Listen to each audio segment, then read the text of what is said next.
Once again, good morning, everyone. Without objection, the chair may declare the committee in recess at any time. Before we begin today's hearing, I want to provide a few important reminders. First, today's open portion is being broadcast live on C-SPAN and streamed on the committee's YouTube channel. This open portion of the hearing will be conducted entirely on an unclassified basis. All participants are reminded to refrain from discussing classified or other sensitive information protected from public disclosure. I will adjourn this open session following completion of one round of questions, and we will then move into a closed session where such questions can be asked. Second, I want to inform the audience that while I fully support constitutionally protected free speech and the right to assemble, this is not the time or place. Any would-be disruptors in the audience who interfere with the committee's business will not be tolerated. For this event, members will have 5 minutes with witnesses. I would ask each of my colleagues to keep both your questions and complete answers from the witnesses within those allotted 5 minutes. Any last questions that can't be answered in time will be submitted for the record. In the same manner in which the House Permanent Select Committee on Intelligence has conducted itself in recent worldwide threats hearings, I expect that we will continue to act in a bipartisan and respectful manner during today's event. I'm confident all members can treat each of our witnesses today with due respect, consistent with past practice. This worldwide threats hearing provides the American people the opportunity to hear directly from our intelligence community leadership on the threats that face our nation. It's my pleasure to welcome our witnesses to today's hearing. Director of National Intelligence, the Honorable Tulsi Gabbard. Director of Central Intelligence Agency, the Honorable John Ratcliffe. Director of the Federal Bureau of Investigation, the Honorable Kash Patel. Director of National Security Agency, General Tim Hawk. Director of Defense Intelligence Agency, Lieutenant General Jeffrey Cruz. Thank you all for being here. First, I want to address an issue that was made public earlier this week regarding a group text message exchange that included several members of President Trump's national security leadership team and a journalist. Yesterday, our colleagues on the Senate Select Committee on Intelligence held their hearing on the annual threat assessment, and unfortunately, instead of exploring the real and existential threats that face our nation, which is the purpose of this hearing, this issue consumed most of their time. While I will address this topic further in my questions, it's my sincere hope that we use this hearing to discuss the many foreign threats facing our nation. I have deep concerns about the state of our national security. The war between Russia and Ukraine has just surpassed 3 years and now includes North Korean troops on the battlefield. Iran remains the world's largest state sponsor of terrorism, supporting terrorist organizations throughout the Middle East like Hezbollah and Hamas, fueling the latter's war with Israel and Gaza. The threat of the Chinese Communist Party, or CCP, has metastasized worldwide, expanding a robust military and espionage capability well beyond the Pacific, including here within the Western Hemisphere. The CCP's aggressiveness in operations below the level of armed conflict continues to grow. For example, they have sponsored cyber attacks against United States critical infrastructure and even recruited a New York State governor's office employee into being an undisclosed agent of the CCP. And after 4 years of a catastrophic open border policy and limited and in many cases no vetting, we have seen an explosion of illegal migrants crossing our border since 2021. In fiscal year 2024, 516 were identified to be known or suspected terrorists, 106 of whom tried to sneak into our country between ports of entry. And these are just the ones we caught of the nearly 3 million encounters recorded by Customs and Border Protection. We've also seen an ISIS-affiliated human smuggling network bringing more than 400 migrants into the United States. And this occurs through networks associated with cartels and gangs from Sinaloa to CJ&G, who present an unacceptable risk to the security of the American people. In the midst of such threats, many have understandably lost trust in the intelligence community. One reason I'm particularly concerned about is the pattern of lapses I've seen in analytic integrity and objectivity in some of the assessments provided by the IC in the last few years. From President Trump Russia collusion fiasco to the origins of the COVID-19 pandemic to anomalous health incidents, there have been numerous instances of the IC suppressing certain reporting, using substandard reporting to support a pre-decided thesis, and failure or refusal to consider plausible alternative analyses. That, combined with many other examples of weaponized government, results in a situation where the United States is facing very real threats, while many of our citizens lack trust in those they empower to inform on or counter these threats. Look, I've been honored to serve our country for many years now, first as an explosive ordnance disposal technician in the Army, now as a representative for the 1st District of Arkansas and chairman of this committee. In my time here, I've traveled the world and met with countless IC employees, from everyday Americans doing challenging and often dangerous work of intelligence to agencies directors like yourselves. The vast majority of those people are honest, hardworking, patriotic Americans that silently and without accolades do difficult jobs, often in austere places, sacrificing time with their families and in some cases putting themselves in danger, all in order to serve the United States. These silent warriors deserve our gratitude and our respect. They do not deserve to have their reputations besmirched by poor leadership. Unfortunately, in recent years, we've seen instances of politicized, self-serving, dishonest leaders sustaining the reputation of our institutions and patriots by abusing the powers and sacred trust given to them by the American people. We have some real work to do. You and your roles as leaders of prestigious organizations and us as members of this committee charged with conducting honest and rigorous oversight must ensure that our institutions work for the American people. Those that don't uphold the stringent standards of integrity that the American people expect and deserve must be held accountable. In the instances where trust is breached, those involved must be held accountable. This will help rebuild the trust between the American people and those that serve them in the intelligence community. Today, we need you to be candid about the threats facing the United States. I have deep concerns that many threats have been downplayed or not taken seriously enough for some time, particularly in the homeland and the Western Hemisphere. I look forward to hearing your assessment. Thank you again to our witnesses for being here today. And with that, I want to yield to the distinguished ranking member, Mr. Himes, for his opening statement. Thank you, Mr. Chairman, and good morning and welcome to our witnesses. As the chairman said, this hearing is an important opportunity for our committee and the American people to hear directly from the senior leadership of the intelligence community about the threats that our nation faces. I read the unclassified report and I found a lot of continuity in the IC's assessment about critical threats to our national security compared to last year's assessment. The IC continues to see threats from our principal adversaries, China, Russia, Iran, and North Korea. I must say, though, that after these last 2 months, I'm worried that the call may be coming from inside the House. This report calls Russia, and I quote, an enduring potential threat to US power, presence, and global interests. But as far as I can tell, we're now on Team Kremlin. We vote with them and against our allies in the United Nations. We humiliate President Zelensky in the Oval Office. The president's chief Russian negotiator, Steve Witkoff, is repeating Russian talking points and participating on a madcap signal chat about an attack on Yemen while inside Russia. USAID is gone, and with it, all American soft power. If I had time, I would ask the generals at this table about what it means to our national security to give up our soft power. We're no longer helping struggling nations in Africa. China, or worse, terrorists, are filling the vacuum. I wonder how many of those African countries will be named in next year's threat assessment. Thanks to DOJ, the men we paid to guard the most vicious ISIS terrorists in the world in Syria walked off the job. You think we'll see their names in this document next year? Elon Musk fired the people who maintain our nuclear weapons. Does that feel like a threat to you? Apparently, all of this mayhem is cheered by the President of the United States and by 20-somethings with laptops and nicknames like Big Balls. But I've been doing this for a long time, and I know that Moscow and Beijing and Tehran and Pyongyang cannot believe their luck. Now we come to learn that people in the most dangerous and sensitive jobs on the planet put extremely specific pre-decisional discussions about a military attack on signal, which could be intercepted by the Russians and the Chinese. Everyone here knows that the Russians or the Chinese could have gotten all of that information, and they could have passed it on to the Houthis, who easily could have repositioned weapons and altered their plans to knock down planes or sink ships. I think that it's by the awesome grace of God that we are not mourning dead pilots right now. The two general officers sitting at the table and the people who work for all of you know that if they had set up and participated in the signal chat, they would be gone. And they know that there's only one response to a mistake of this magnitude.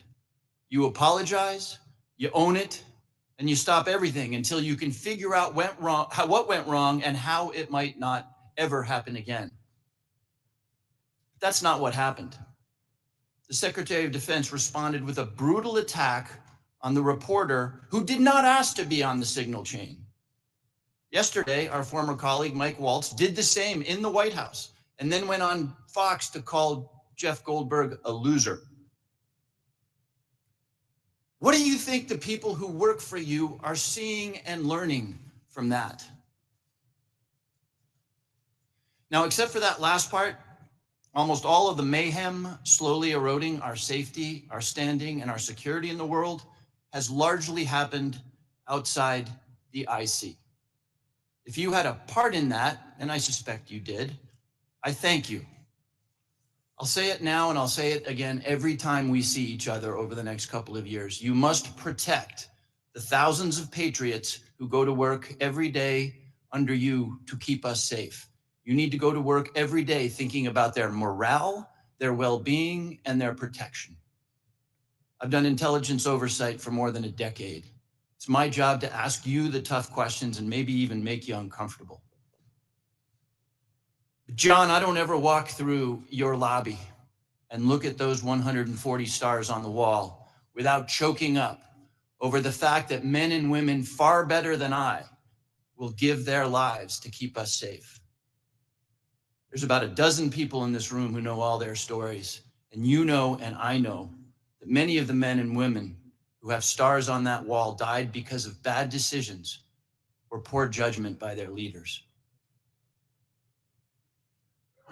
We've all worked together before, and recent events notwithstanding, we need you to succeed. Your people and our safety requires you to succeed. I really hope you do. But let me say now that if some overcaffeinated 20-year-old succeeds in firing your linguists, or your mathematicians, or your paramilitary officers, if you shut down some unit because Steve Bannon or Seb Gorka doesn't like it, America will be less safe and people will get hurt. And I and this committee and history will be very unkind.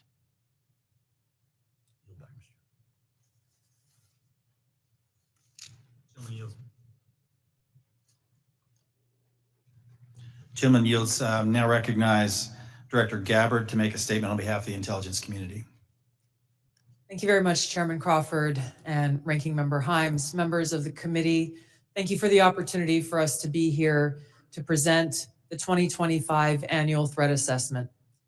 I'm joined here by my colleagues from the CIA, DIA, FBI, and NSA. Our testimony today offers the collective assessment of the 18 U.S. intelligence elements making up the U.S. intelligence community and draws on the intelligence collection and information available to the IC from open source and private sector and the expertise of our analysts. It evaluates what the IC assesses most threatens our people and our nation's ability to live in a peaceful, free, secure, and prosperous society.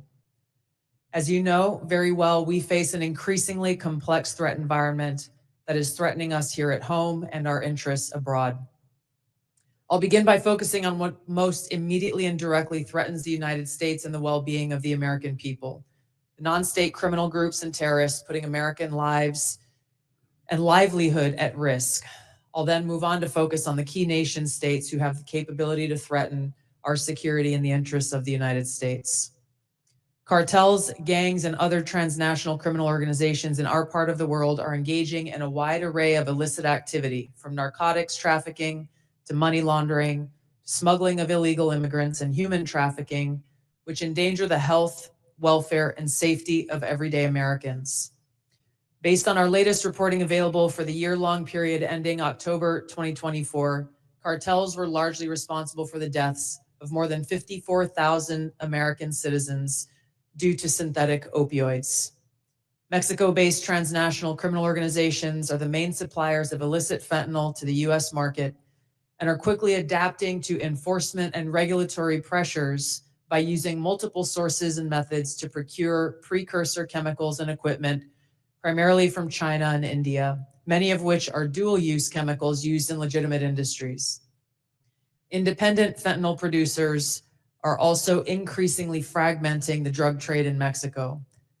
The ready availability of precursor chemicals and ease of making illicit fentanyl have enabled independent actors to increase illicit fentanyl production and smuggling operations in Mexico.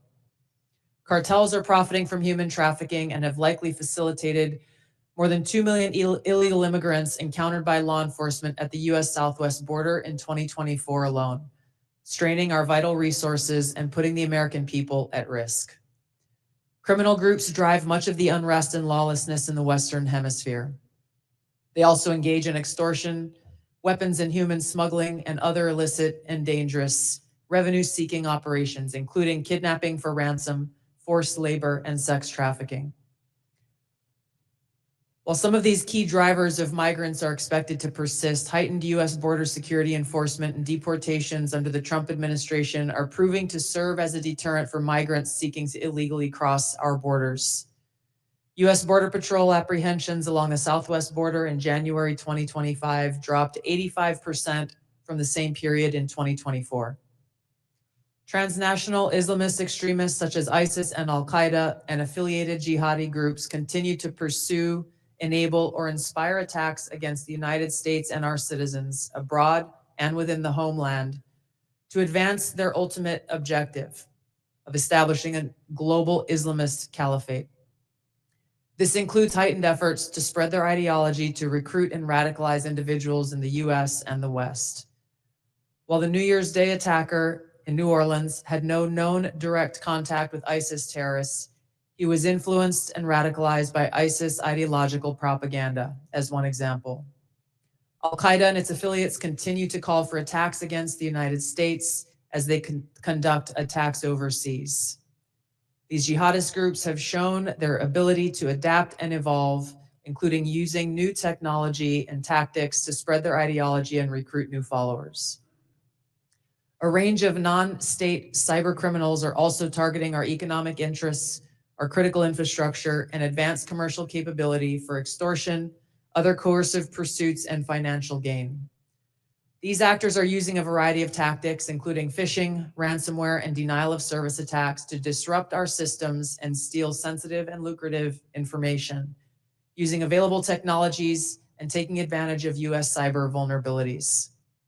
Ransomware actors last year, for example, attacked the largest payment processor for US healthcare institutions, and another set of criminal actors conducted cyber attacks against US water utilities. Some of these non-state cyber actors also operate as proxies for or emulate similar activities being carried out by major state actors. The IC sees China, Russia, Iran, and North Korea engaging in activities that could challenge US capabilities and interests, especially related to our security and economy. They are in some cases working together in different areas to target US interests and to protect themselves from US sanctions. At this point, the IC assesses that China is our most capable strategic competitor. Under the leadership of Xi Jinping, the People's Republic of China seeks to position itself as a leading power in the world stage, economically, technologically, and militarily. Beijing is driven in part by a belief that Washington is pursuing a broad effort to contain China's rise and undermine CCP rule. China's most serious domestic challenge is probably China's slowing economy and the potential instability that could occur if socioeconomic grievances lead to large-scale unrest. Growing economic tensions with the United States and other countries could also weigh on China's plans for economic growth and domestic job creation. China's military is fielding advanced capabilities, including hypersonic weapons, stealth aircraft, advanced submarines, stronger space and cyber warfare assets, and a larger arsenal of nuclear weapons. While it appears they would like to develop and maintain positive ties with the United States and the Trump administration to advance its own interests and avoid conflict, China is building its military capability in part to gain an advantage in the event of a military conflict with the United States around the issue of China's efforts towards unification with the Republic of China or Taiwan. Beijing is advancing its cyber capabilities for sophisticated operations aimed at stealing sensitive US government and private sector information and pre-positioning additional asymmetric attack options that may be deployed in a conflict.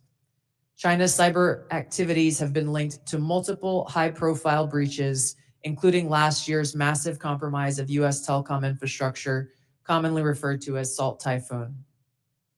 Beijing currently dominates global markets and strategically important supply chains, for example, with the mining and processing of several critical minerals. In December, China imposed an export ban to the United States on gallium, germanium, and antimony, all of which are important to the production of semiconductors and our defense technologies. This was in direct response to U.S. export controls on chips designed to broadly limit PRC access to advanced chips and chip-making equipment. China also aims to compete in other critical global industries, including AI, legacy semiconductor chip production, biomanufacturing and genetic sequencing, and medical and pharmaceutical supply production. Russia's nuclear and conventional military capabilities, along with its demonstrated economic and military resilience, make it a formidable competitor. Moscow has more nuclear weapons than any other nation. It could inflict catastrophic damage on the United States and the world in the event of a major war that Russian leaders feared put them and their regime at serious risk. In late 2024, Russia announced updates to its public nuclear doctrine, expanding the conditions under which Russia would consider using nuclear weapons. Russia is building a more modern and survivable nuclear force designed to circumvent U.S. missile defense through reliable retaliatory strike potential. It intends to deter the U.S. by holding the U.S. homeland at risk and by having the capabilities to threaten nuclear war in a conflict. Russia's developed advanced cyber capabilities and has attempted to pre-position access to U.S. critical infrastructure for asymmetric options and make it a persistent cyber threat. Russia's cyber activities have been linked to multiple high-profile breaches, including the 2023 hack of Microsoft. Russia is also fielding new capabilities in anti-satellite weapons meant to degrade U.S. and allied space infrastructure. Among Russia's most concerning developments is a new satellite intended to carry a nuclear weapon as an anti-satellite weapon, violating long-standing international law against such activity and putting the U.S. and global economy at risk. Iran continues to seek to expand its influence in the Middle East, despite the degradation to its proxies and defenses during the Gaza conflict. Iran has developed and maintains ballistic missiles, cruise missiles, and UAVs, including systems capable of striking U.S. targets and allies in the region. They've shown a willingness to use these weapons, including during a 2020 attack on U.S. forces in Iraq and in attacks against Israel in April and October 2024. Iran's cyber operations and capabilities also present a serious threat to U.S. networks and data. The IC continues to assess that Iran is not building a nuclear weapon, and Supreme Leader Khamenei has not authorized the nuclear weapons program that he suspended in 2003. We continue to monitor closely if Tehran decides to reauthorize its nuclear weapons program. In the past year, we've seen an erosion of a decades-long taboo in Iran on discussing nuclear weapons in public, likely emboldening nuclear weapons advocates within Iran's decision-making apparatus. Iran's enriched uranium stockpile is at its highest levels and is unprecedented for a state without nuclear weapons. Iran will likely continue efforts to counter Israel and press for a U.S. military withdrawal from the region by aiding, arming, and helping to reconstitute its loose consortium of like-minded terrorist actors, which it refers to as its axis of resistance. Although weakened, this collection of actors still presents a wide range of threats, including to Israel's population, U.S. forces deployed in Iraq and Syria, as well as U.S. and international military and commercial shipping and transit. North Korean leader Kim Jong-un is pursuing stronger strategic and conventional capabilities that can target U.S. forces and allies in the region, as well as the U.S. homeland, to bolster North Korea's leverage and stature, defend its regime, and achieve at least tacit recognition as a nuclear weapons power. Kim's recently cemented strategic partnership with Russia supports these goals by providing him with greater financial, military, and diplomatic support, reducing its reliance on China, and providing North Korean forces and weapons systems with warfighting experience. Kim views his strategic weapons advances, its deepening ties with Russia, and its economic durability as strengthening his negotiating position against Washington's demands for denuclearization and lessening Kim's need for sanctions relief. Since 2022, China, Russia, Iran, and North Korea have grown closer. Removing the accelerant of the war in Ukraine is unlikely to revert these bilateral relationships to a pre-war 2021 baseline, leaving room for new strategic priorities and world events to create new incentives or challenges to their expanded cooperation. Russia has been a catalyst for much of this expansion, driven heavily by the support it has needed for its war against Ukraine, including protection from US and Western sanctions. In addition to exchange of military and other resource capabilities with North Korea, Russia has relied more heavily on China's financial and defense industry backing and has increased combined military exercises with China. With Iran, Russia has also expanded financial ties to mitigate sanctions. Iran has become a critical military supplier to Russia, especially of UAVs, in exchange for Russian technical support for Iranian weapons, intelligence, and advanced cyber capabilities. The threats that we see to the U.S. to U.S. national security are both complex and multifaceted. In closing, I want to address briefly the signal chat issue that I know many of you are concerned about. The President and National Security Advisor Waltz held a press conference yesterday with a clear message. It was a mistake that a reporter was inadvertently added to a signal chat with high-level national security principals, having a policy discussion about imminent strikes against the Houthis and the effects of the strike. National Security Advisor has taken full responsibility for this, and the National Security Council is conducting an in-depth review along with technical experts working to determine how this reporter was inadvertently added to this chat. The conversation was candid and sensitive, but as the President National Security Advisor stated, no classified information was shared. There were no sources, methods, locations, or war plans that were shared. This was a standard update to the National Security Cabinet that was provided alongside updates that were given to foreign partners in the region. The Signal Message app comes pre-installed on government devices.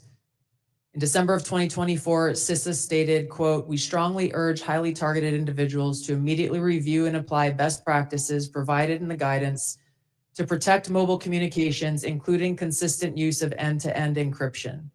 And they named Signal as an app as an example of such an end-to-end encrypted messaging app. Ideally, these conversations occur in person. However, at times, fast-moving coordination of an unclassified nature is necessary where in-person conversation is not an option. I'm also aware that a lawsuit was filed yesterday on this issue. As a result of that pending litigation, I'm limited in my ability to comment further on that specific case. My Office of General Counsel will be in close contact with the Department of Justice on this matter.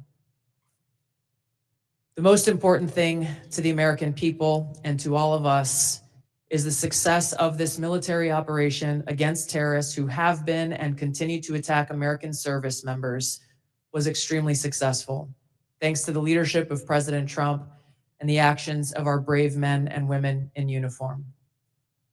As the heads of the American people's intelligence community, we will continue to provide the President, you in Congress, and our warfighters with timely, unbiased, relevant intelligence to keep our country secure, free, prosperous, and at peace. Thank you, Mr. Chairman. Thank you, Director Gabbard. We now turn to member questions. I'll recognize myself for 5 minutes. I want to talk about, before I get into the threats, I want to talk about something we've talked about in this committee and in this setting before.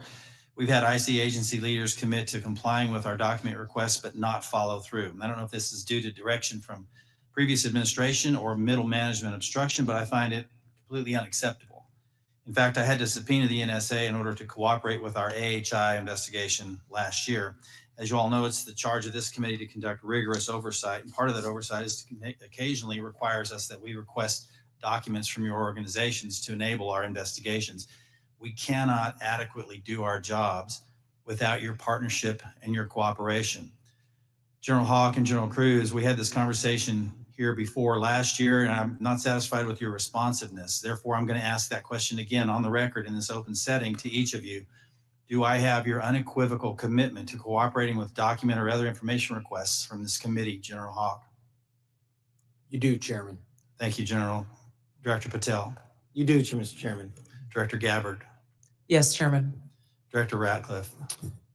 Yes, you do, Chairman and Ranking Member. And I want to start by saying it's good to be back. It's good to see you.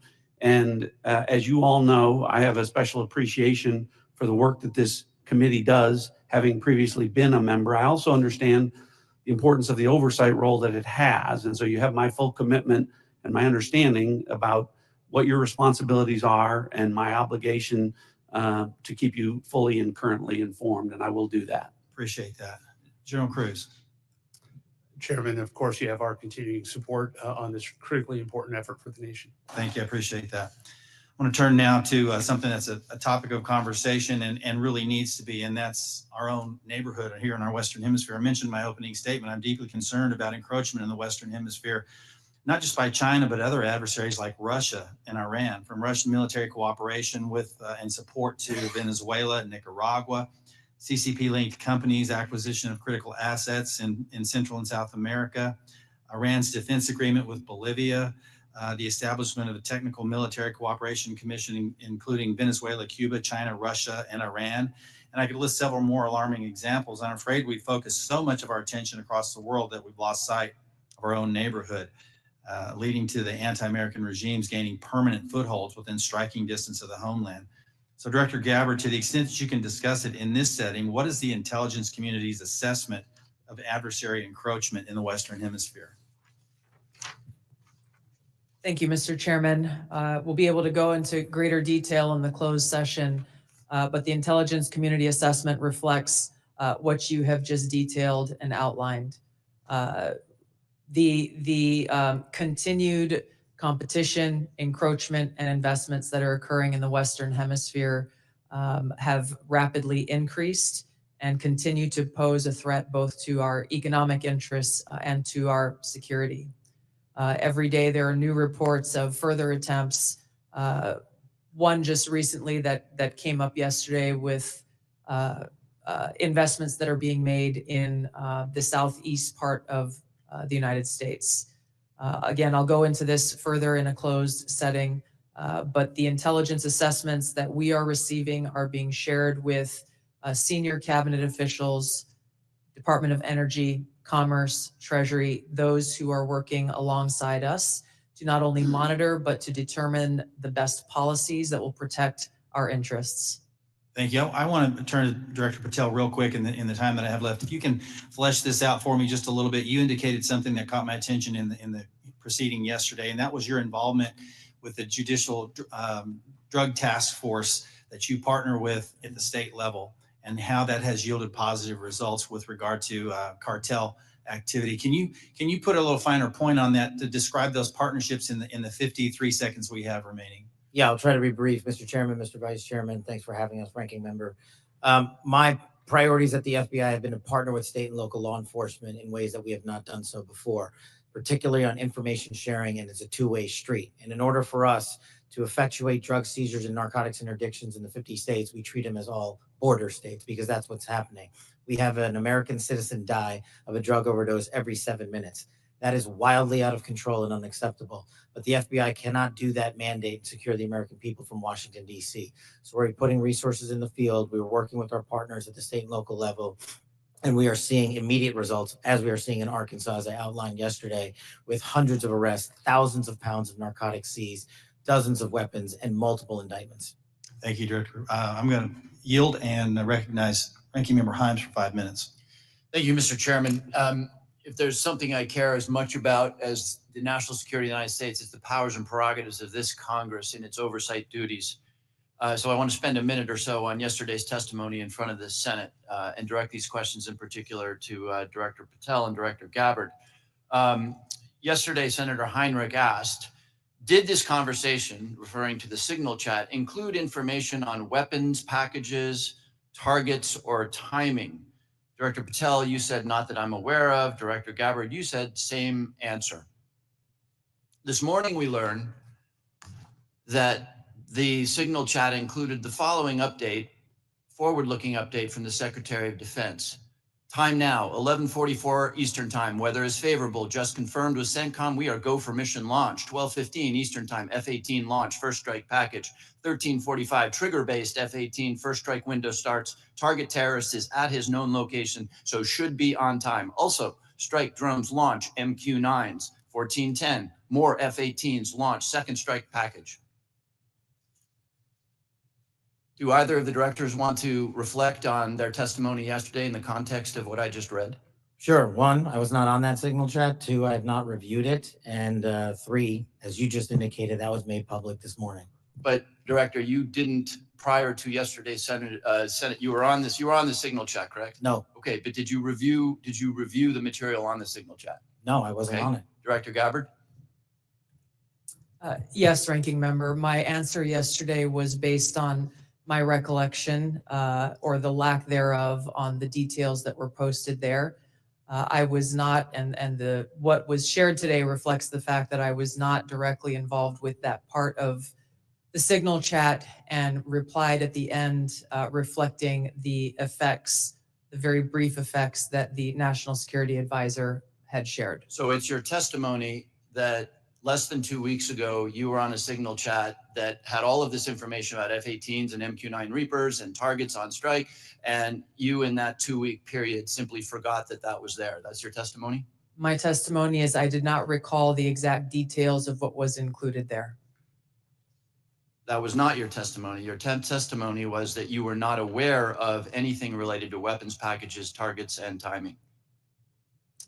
As the testimony yesterday continued on, there were further questions related to that, where I acknowledged that there was conversation about weapons, and I don't remember the exact wording that I used, but I did not recall the specific details that were included.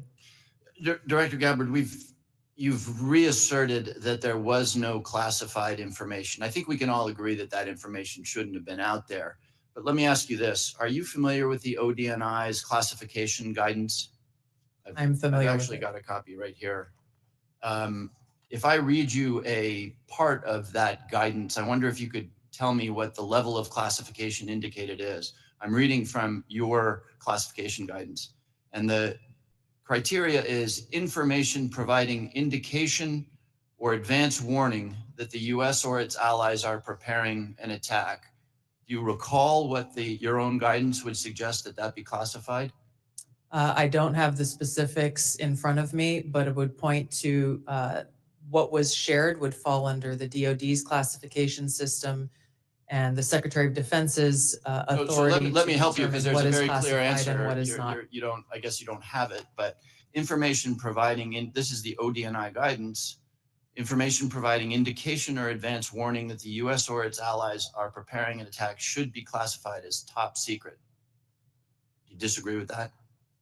I don't disagree with that. I just point out that the DoD classification guidance is separate from the ODNI's classification guidance. Do you think it would be And materially different? Ultimately, the Secretary of Defense holds the authority to classify or declassify. Do you think it's likely that DoD guidance is materially different from what I just read? I haven't reviewed the DoD guidance, so I can't comment.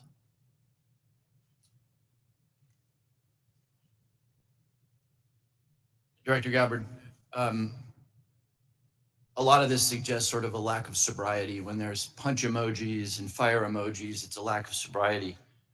I don't mean that literally. But I have one last question for you, because I think people really listen to what you have to say. You, on March 15th, as DNI, retweeted a post from Ian Miles Chong, who is listed on RT, that's Russia Today's website, as, quote, a political and cultural commentator who has contributed content to RT since at least 2022. Director Gabbard, do you think that it's responsible for you as head of the intelligence community and the principal presidential intelligence advisor to retweet posts from individuals affiliated with Russian state media? That retweet came from my personal account, and I would have to go back to look at the substance of the tweet.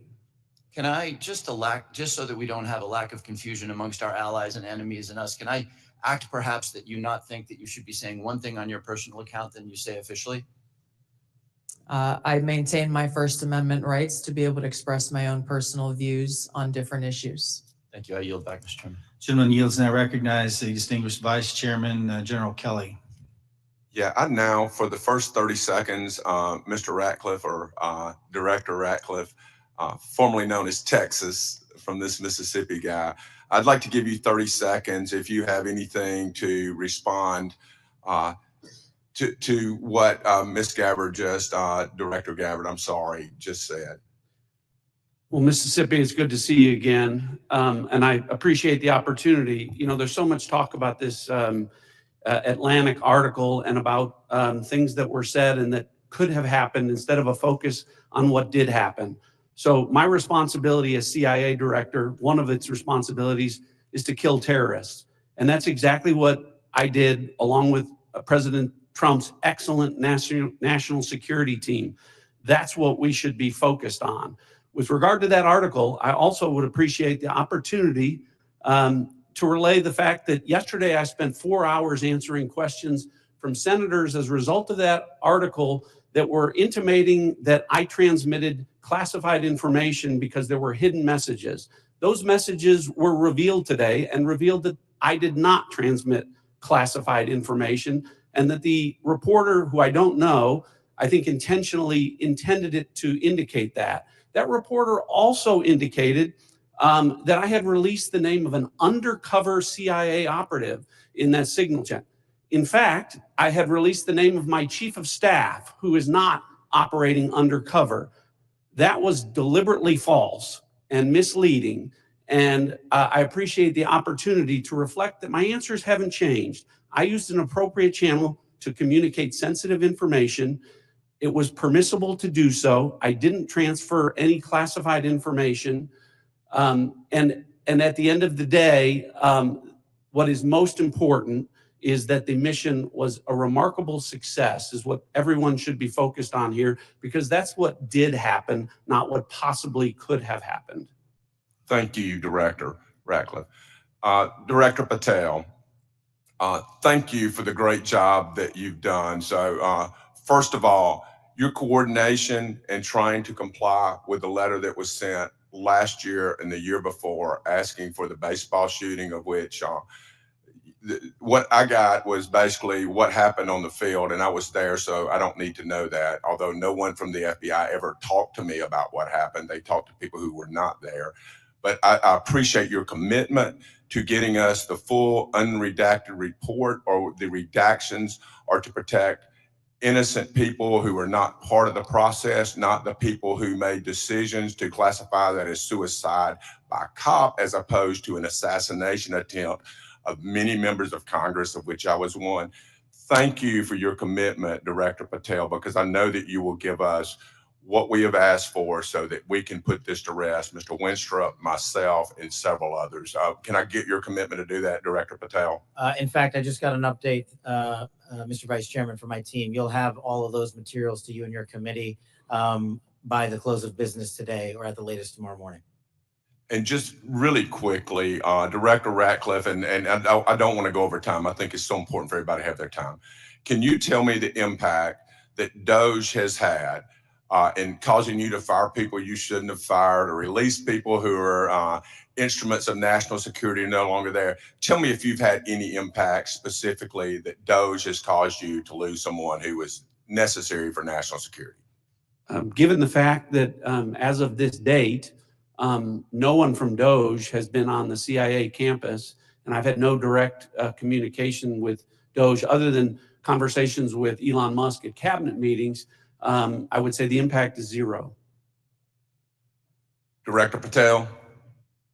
I'm in a similar situation. We do work with DOJ on government efficiencies, but I have not seen any negative impacts at the FBI.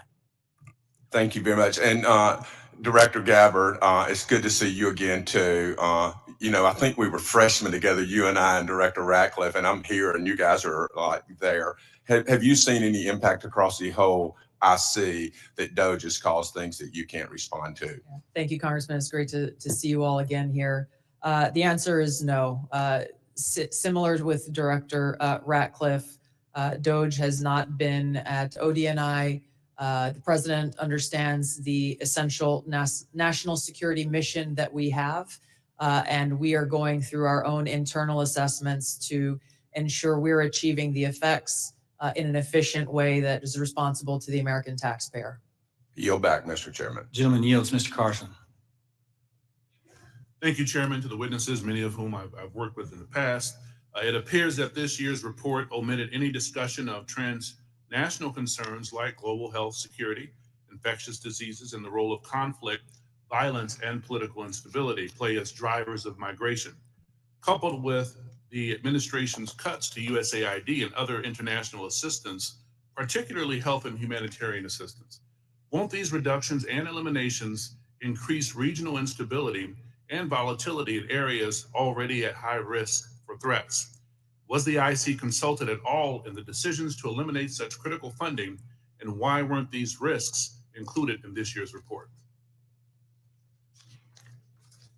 Thank you for the question, Congressman. The direction that I gave to our National Intelligence Council as they were putting together the annual threat assessment was to focus on the most direct and extreme threats that we face from non-state and state actors. While I acknowledge the factors that you've mentioned create an environment that our operators and intelligence officials need to be aware of, this year's annual threat assessment was really more targeted to focus on the direct threats that we have the ability to affect and impact. Some of those were included here that you mentioned with regard to the effects and impacts of USAID. That assessment has not yet been done, or at least to my knowledge, and was not considered to be included here. Director Patel, this year's assessment, sir, confirms a threat I've worked on for a number of years: domestic extremists, including lone wolves, white nationalists motivated by racial or anti-government grievances, even religious grievances. Mr. Director, a few yes or no questions. Do you, sir, agree that these domestic threats must be addressed as thoroughly as foreign extremists? All threats like that will be treated equally, yes, sir. Is it true, sir, you moved personnel out of the FBI section responsible for countering domestic violent extremists? I don't believe I did that. Is it true, sir, that you've discussed disbanding this section? I don't believe I've done that. Will you pledge today, sir, not to disband this critical section? I will pledge to you today that any personnel matters that are being worked on currently, once finalized, the congressional notification will be published to your committee. Mr. Chairman, I yield back. Gentleman yields. Now recognize the gentleman from Illinois, the former federal prosecutor, Mr. LaHood. Well, thank you, Mr. Chairman. I want to thank all of our witnesses today for your service to our country. And I want to focus my questions this morning on FISA Section 702. And Director Ratcliffe, welcome back to the committee. In your confirmation hearing before the Senate, you were asked extensively about FISA and Section 702, and I think laid out a compelling narrative on how, as you described it, quote, how indispensable it is to national security. And you were also asked about a warrant requirement on Section 702. And your answer to that was, quote, on whether a warrant makes sense on 702, your quote was, the answer is no. We're talking about national security issues where sometimes minutes matter in the ability to disrupt or interdict the bad actors or to act upon the intelligence that you can gain from that, unquote. Director, I wanted to ask you, is that still your belief today regarding the warrant requirement? Congressman, it absolutely is. You've accurately reflected my prior testimony. It is also my testimony that 702 is indispensable to our intelligence picture, and the loss of it would be catastrophic to CIA. And the reason that I say that from this position is not only is 50% of all of our critical analysis provided to the president as commander-in-chief in the president's daily brief 702 derived, 70% of CIA's success with regard to advanced weapons counterproliferation is the result of 702 collected information. And finally, 90% of CIA's successful interdictions with regard to synthetic drugs like fentanyl are the result of 702 collection. It's absolutely indispensable to the work that CIA does, and I'm glad that you gave me the opportunity to reflect that to this committee. Thank you, Director. And just to ask a follow-up on that, as you know, in the House last year, when we had our FISA reform and Section 702 reform measures put in place, you know, we had a debate, robust debate on the House floor regarding the warrant requirement. It was a very, very close vote, 212 to 212. Director Ratcliffe, what can you tell our members to alleviate and reassure them on, again, the harm that a warrant requirement would do to 702? Well, Congressman, it would impose a de facto ban on lawfully querying previously collected data to find threats against U.S. persons and government officials. So that would be, again, catastrophic to our efforts to keep our community safe.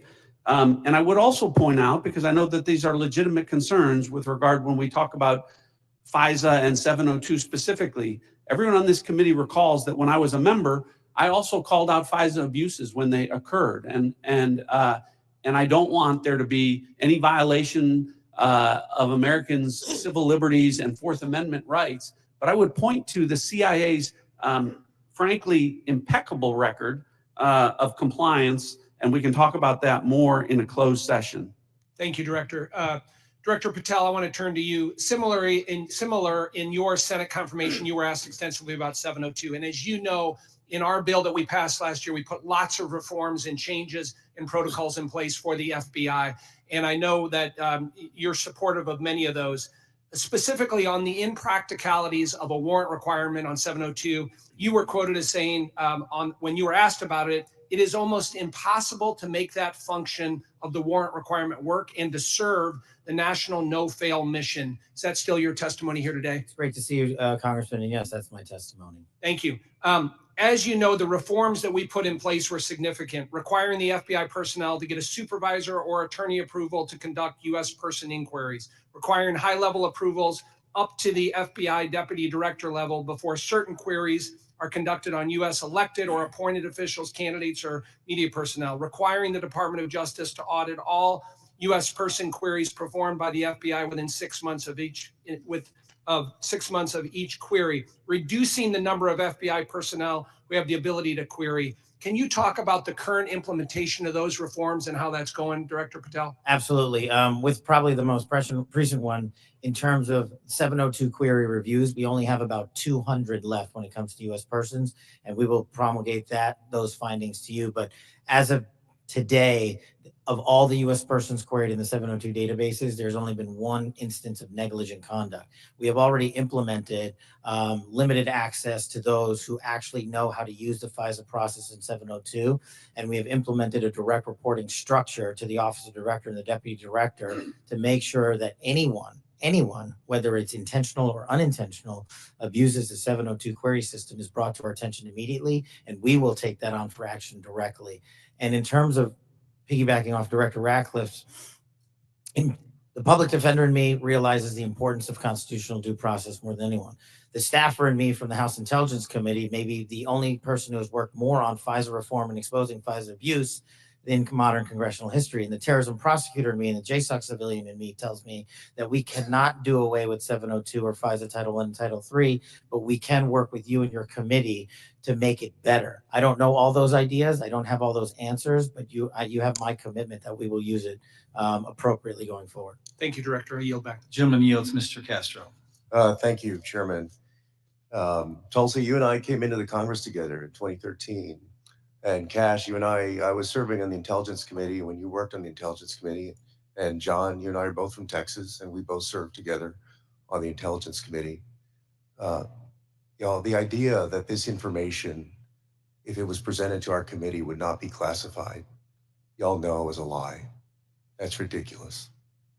I've seen things much less sensitive be presented to us with high classification. And to say that it isn't is a lie to the country. I want to ask the generals now. The NSA is principally in charge of intercepting things like signals intelligence from other countries. General, I want to ask you, if your organization, your agency, intercepted something like this from Russia or China or some other country, would you consider this classified information? Representative, we would be classifying based off of our sources and methods. So those would be the things that, in terms of how we process, how we would be able to obtain the information and how we'd report it, Sure. we would classify based off of our source and method. So if you knew that the Secretary of Defense and the National Security Advisor of Russia or China and the head of the Foreign Ministry and all of the folks who were associated with that signal chain, if you intercepted that information, General, would you consider it classified? So it would be classified based off of our collection. So the NSA would classify it, would Based off determine it as of classified. the protection of our own source and method, not necessarily based off the content, but how we collected that information. But it would be classified. Well, we certainly wouldn't be collecting on a U.S. person conversation. No, I understand. I'm We're saying if you did your job and collected it from the Russian Foreign Ministry and the National Security Advisor and the Secretary of Defense and the President's Chief Advisor, there is no way, having sat on this committee for 9 years, that somebody would come in with that information and give us something that says unclassified. You can walk out of this room with this information and give it to whomever you want. You know, with all respect, you and I worked on the committee at the same time. Tulsi, you and I came in together. I've never had an issue of beef with you. John, you and I are both from Texas. Y'all know that's a lie. It's a lie to the country.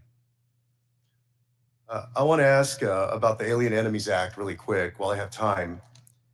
The president has used the Alien Enemies Act, a wartime authority last used to detain German and Japanese nationals during World War II, to summarily deport people accused of being members of the Venezuelan gang Tren de Agua.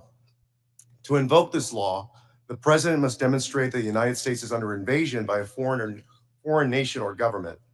They have alleged that we are under invasion by the Venezuelan government. The idea that we are at war with Venezuela would come as a surprise to most Americans. The unclassified version of the annual threat assessment the intelligence community just released makes no mention of any invasion or war that we are fighting with the nation of Venezuela. You would think our nation being at war would merit at least a small reference in this threat assessment. And Director Ratcliffe, does the intelligence community assess that we are currently at war or being invaded by the nation of Venezuela? We have no assessment that says that. Thank you. In invoking the law, the president alleged that Tren de Agua is, quote, undertaking hostile actions against the U.S. at the direction, clandestine or otherwise, of the Maduro regime in Venezuela. Director Gabbard, does the intelligence community assess that the Venezuelan government is directing Tren de Agua's hostile actions against the United States? There are varied assessments that came from different intelligence community elements. I'll defer to Director Patel to speak specifically to the FBI assessment. But let me ask you, so you're saying there are conflicting assessments that have come from the IC? That's correct. Okay, thank you. We'll take it up in closed session. All right. You know, your threat assessment makes issue of, highlights fentanyl trafficking as a top threat to the United States, yet support for law enforcement cooperation with Mexico has been put on hold, and there's been a threat of invasion to Mexico by the United States. You assess that Russia's advanced cyber capabilities make it a persistent counterintelligence cyber threat, yet the administration shut down the unit at the Cybersecurity Infrastructure Agency tasked with stopping Russian cyber attacks.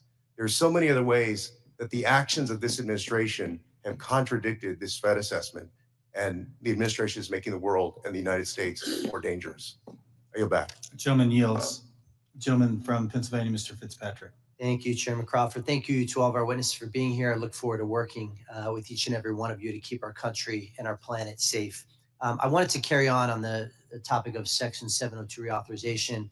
Representative LaHood and I did a lot of work on this over the past 2 years. As you all know, last Congress, this committee worked in a bipartisan manner to advance the reauthorization of what most of us, if not all, deem to be our country's single most important national security tool.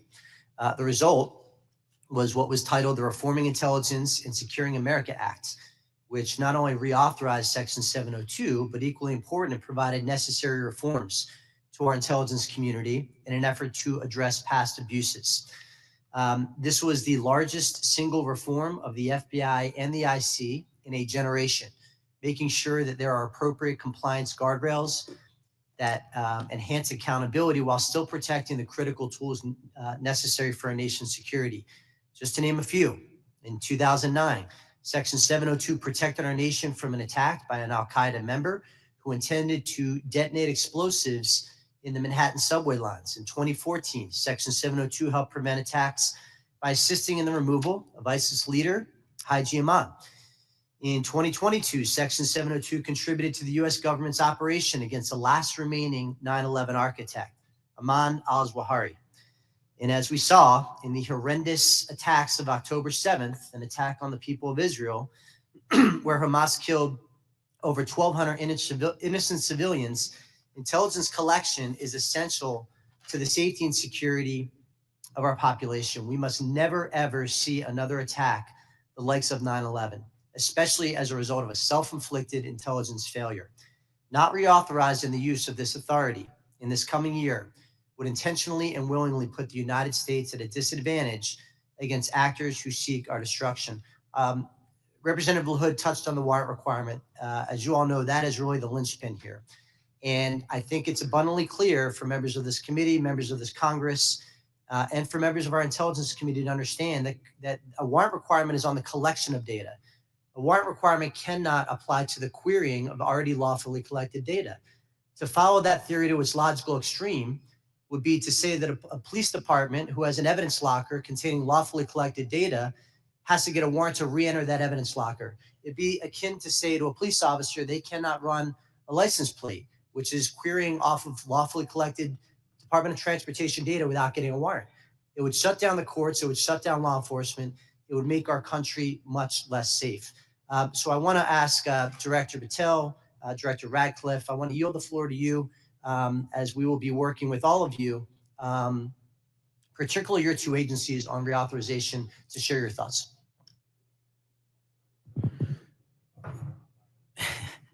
So it's great to see you, sir, and thanks for the question. Look, on 702, just to flesh out some of the more specific operational use that I have it with specifically relates to what you just said. When I was a terrorism prosecutor, we used 702 directly to prevent the shopping mall in Houston from being blown up. We used 702 collection directly to prevent an attack on the state capitol in the state of California. And those individuals were prosecuted and are currently in prison. And balancing that awesome responsibility with the constitutional protections that every American should have when we're talking about U.S. persons specifically is something that I keep in mind on every single decision surrounding 702. But as Director Radcliffe stated, and it has been my experience, while I understand and appreciate the concerns for the warrant requirement based on U.S. persons, if there is a solution that allows that to happen in real time, then we can have that discussion. But I have not encountered one, and thus it obviates the need in my perspective, in my mission set to protect the American people and hunt down criminals in its application. So where it is now with the reforms y'all have implemented, we've done a great job on protecting American civil liberties, and I'm always open to, and I do believe we can do some more. Director Radcliffe. Good to see you again, Congressman. I agree with Director Patel's comments with regard to that. I'll start out by saying, obviously in this role, I'm not a policymaker. But at the appropriate time, when this comes up for renewal, I think I made it clear and will make it clear from the CIA's perspective, the indispensability of 702 as a tool to providing the commander-in-chief an accurate picture of the threat environment. You mentioned some examples of 702 success. When we get into the classified session, later this afternoon, I have some further examples of 702 success that we can talk about. I think that reflects my position. Thank you all. I yield back. The gentleman yields. Mr. Krishnamurthy. Good morning. Thank you, Mr. Chair, and thank you to our witnesses for coming. Thank you for your service. Director Gabbard, you said no classified information was included in the signal chat, correct? That's correct. And President Trump also said there was no classified information in the signal chat. And Secretary Hegseth said nobody was texting war plans. There was absolutely no classified info in that chat. Lieutenant General Cruz, I'd like to talk to you about a couple things real quick. Executive Order 13526, Section 1.4a. This is the Trump administration's executive order with regard to classified information. It says, information shall be classified if its unauthorized disclosure could reasonably be expected to cause damage to national security, including military plans, weapon systems, or operations. You don't disagree that that's accurately quoted, right? That's an accurate quote from the executive order. And DOD 5200.01, this is the DOD's manual on classification, says, quote, information shall be classified if its unauthorized disclosure could reasonably be expected to cause describable damage to national security. This includes military plans, weapon systems, or operations. You don't disagree that I quoted that accurately, right? That's also an accurate quote. Can I show you I'd like to show you the text that Secretary Hegseth actually published to the world. Now, Lieutenant General Cruz, as Ranking Member Himes said, it says, time now, weather is favorable, just confirmed with CENTCOM, we are a go for mission launch.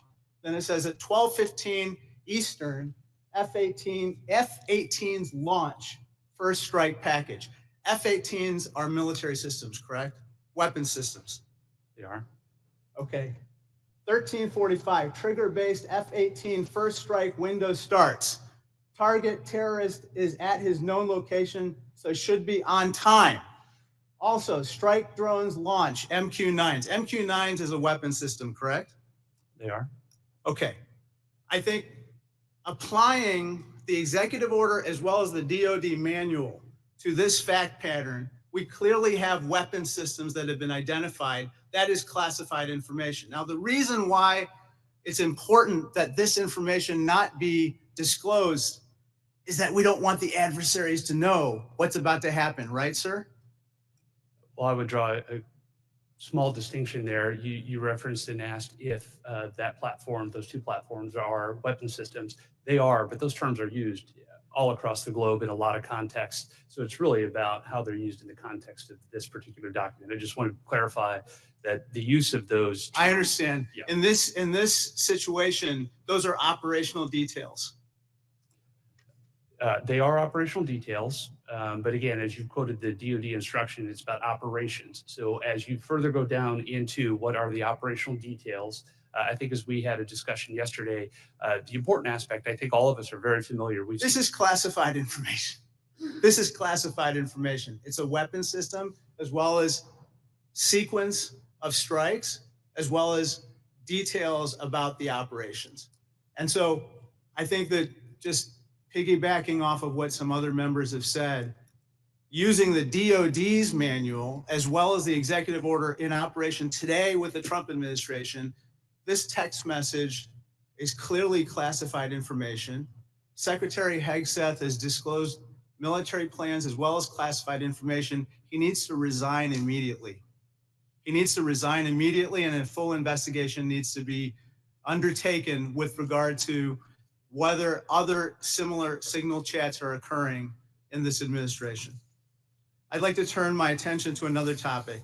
Director Patel, according to the DOJ, in 2022, the FBI led Joint Terrorism Task Force, JTTF, in my hometown of Chicago, valiantly led efforts to prevent a plot to attack Naval Station Great Lakes in Illinois. You don't dispute that, do you, sir? I'm not familiar with it, but I don't dispute what you're telling me. Thank you. A memo obtained by ABC 7 News of Chicago said that this task force will now be, quote, actively supporting, close quote, the Department of Homeland Security and its immigration enforcement. You don't dispute that either, do you? I'm just not familiar with it, sir. Okay. Sir, I just have to say, the DOJ has now tasked JTTFs to shift some resources to immigration enforcement efforts.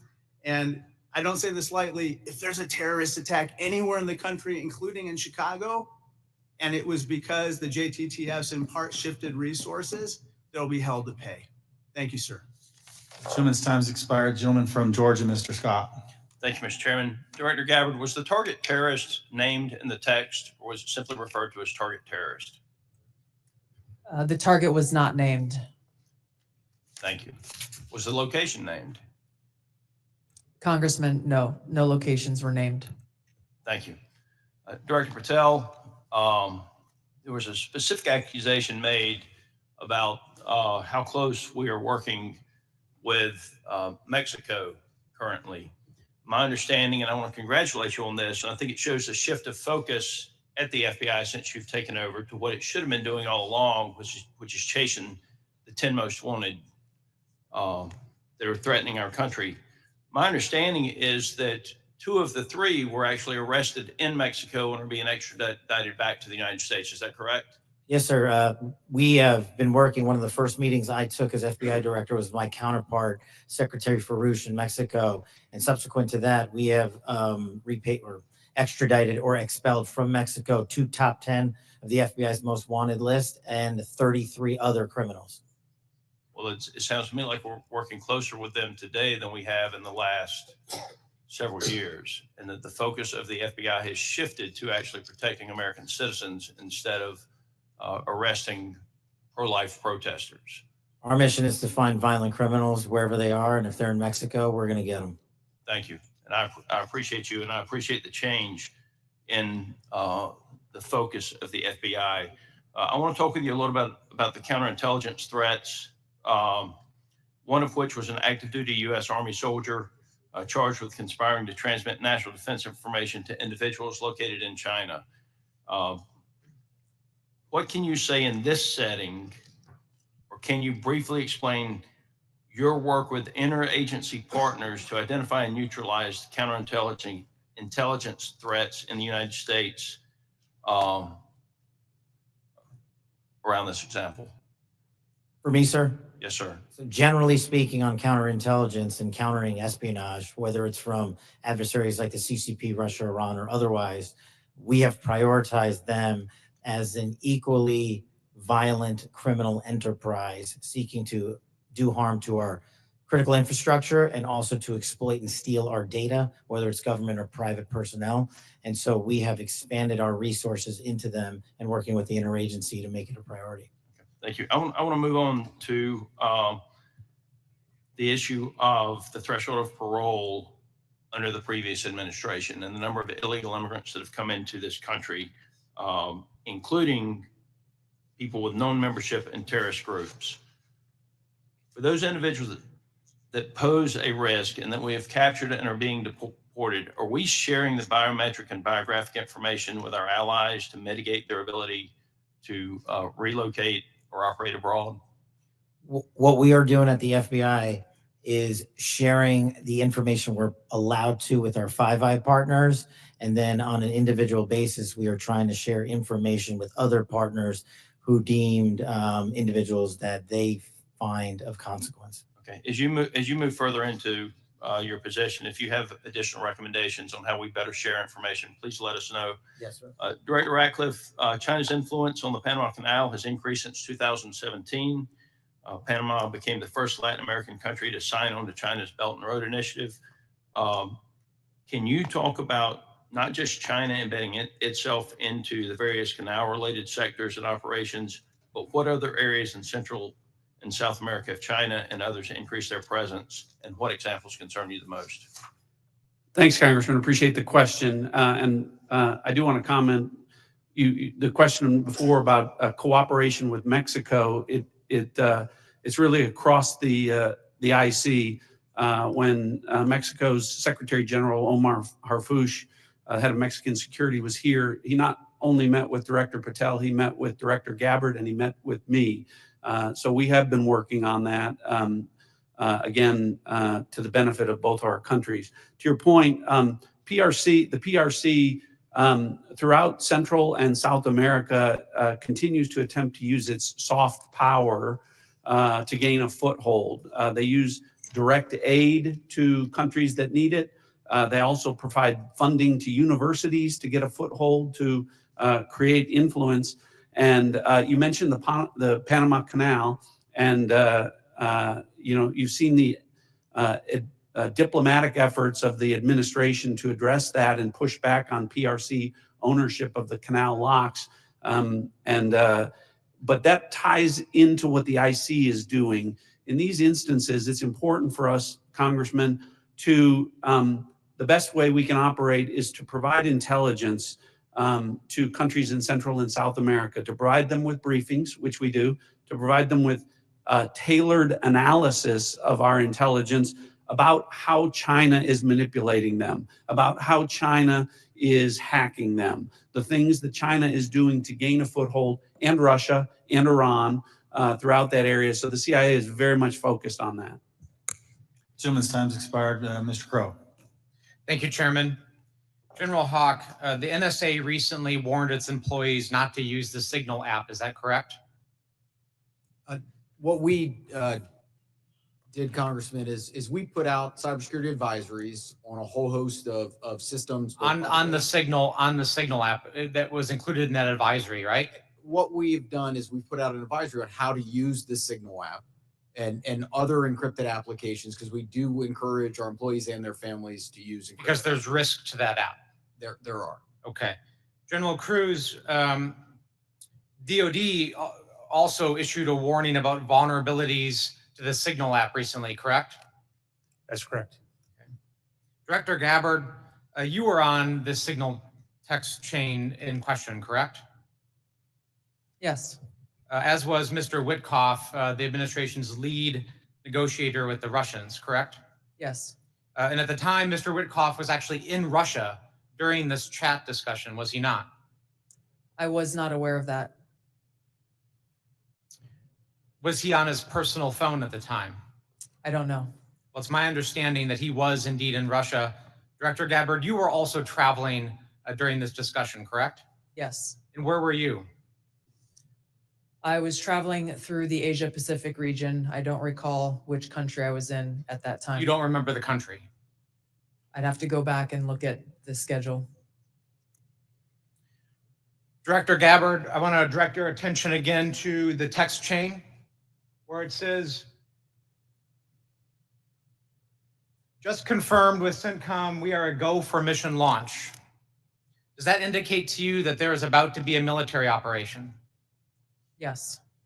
Director Gabbard, earlier in this hearing, we heard about the DOD's classification standards. I want to now turn my attention to your classification standards. You're the Director of National Intelligence.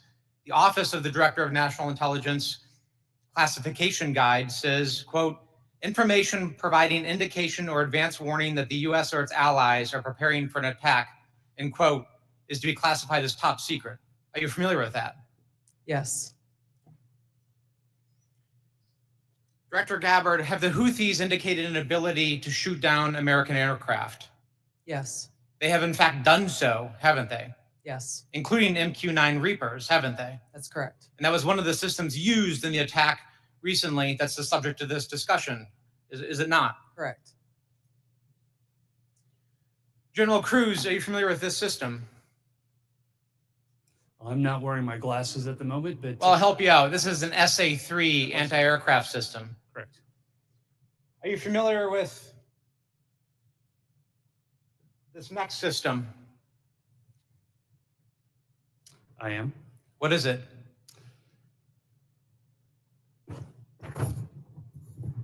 I'm going to have to ask you. It's an SA-6. I'm going to guess that This is also an advanced anti-aircraft system, is it not? it is. It was used widely in the Balkans in the 90s. Correct. And the Houthis also have this system, don't they? They certainly do. And they've employed it against our aircraft, have they not? They have attempted to. Correct. I spent my life in service to this country. I deployed 3 times to combat in service to this nation. I learned in that time in service that responsibility is core to leadership. You accept responsibility when things go wrong. You admit mistakes. You set the standard from the very top. It is completely outrageous to me that administration officials come before us today with impunity, no acceptance of responsibility, excuse after excuse after excuse, while we send our men and women downrange to do incredibly difficult, incredibly dangerous things on our behalf. And yet, nobody is willing to come to us and say this was wrong. This was a breach of security and we won't do it again. It is outrageous and it is a leadership failure, and that's why Secretary Hegseth, who undoubtedly transmitted classified, sensitive operational information via this chain, must resign immediately. There can be no fixes, there can be no corrections until there is accountability, and I'm calling on the administration to move forward with accountability. I yield back. Gentleman yields. Gentleman from Texas, Mr. Crenshaw. Thank you, Mr. Chairman. Thank you all for being here. Good to see many of you again. And thank you for enduring 2 long days. I will note I always use fire emojis when I see terrorists getting killed. And I want to talk about cartels. This is a subject that is near and dear to my heart. I've been investigating it thoroughly for the last couple of years, and I'm glad to see that it's mentioned in all of your opening statements. I mentioned it at the very beginning of the threat assessment. There's a lot to work on here. One of our task force, we had a cartel task force in Congress. One of our key findings was that there needs to be a centralized, maybe call it authority, or maybe call it office, maybe call it cartel czar within the administration that actually coordinates all the very different aspects of fighting this battle. Has anything like that been talked about? I'll go to you, Director Golberg. Thank you, Congressman. It's good to see you again. This is very much central to the conversations and planning and execution of the president's focus on targeting the cartels and the threats that they pose to the American people. Homeland security task forces are being set up that include across the government integration. I can speak from my standpoint from the intelligence community, and our National Counterterrorism Center is leaning heavily forward into gathering and consolidating and integrating the intelligence that comes from DEA and others who've been working this issue for a while to make it so that it can be shared and integrated through the federal, state, and local law enforcement equities who are going after this problem. Yeah, we'll talk a lot more about that exact thing in closed session, but at a higher level, our recommendation is there needs to be someone at a much higher level that coordinates state, DOD, CIA, FBI, Homeland. It's a massive problem, one I'm also familiar with. Director Patel, the FBI is tasked with working foreign corruption charges. In the past administration, the FBI told me they actually don't focus on Mexico very much. Because now, in their defense, they say the reason is because they won't get anything out of it, because they don't have a cooperative government to work with. I think a lot has changed. Do you have your commitment that we will at least start following up on those, because the judiciary system in Mexico is a key component in our failures to address the cartels? You do, Congressman. Apologies for not getting back to you sooner. You're good. I appreciate it. I also want to ask you that the FBI has disrupted an alarming number of terrorist attacks in the last 2 years. Great on the FBI for doing that. I don't think many Americans realize how good the FBI has been at this. But this also gets to the conversation earlier about FISA 702. One of the main arguments I wanted to argue with my colleagues on this was, when you have a warrant process for the query, what you will fail to do is connect the dots between the domestic and the international threat, and those connections are there, as we see all the time. Would you agree with that? That we need to maintain that process in a responsible way, of course. I do, sir. Appreciate that. Director Gabbard, in my remaining time, I want to ask you, because of my, and this may go to our General Cruz as well.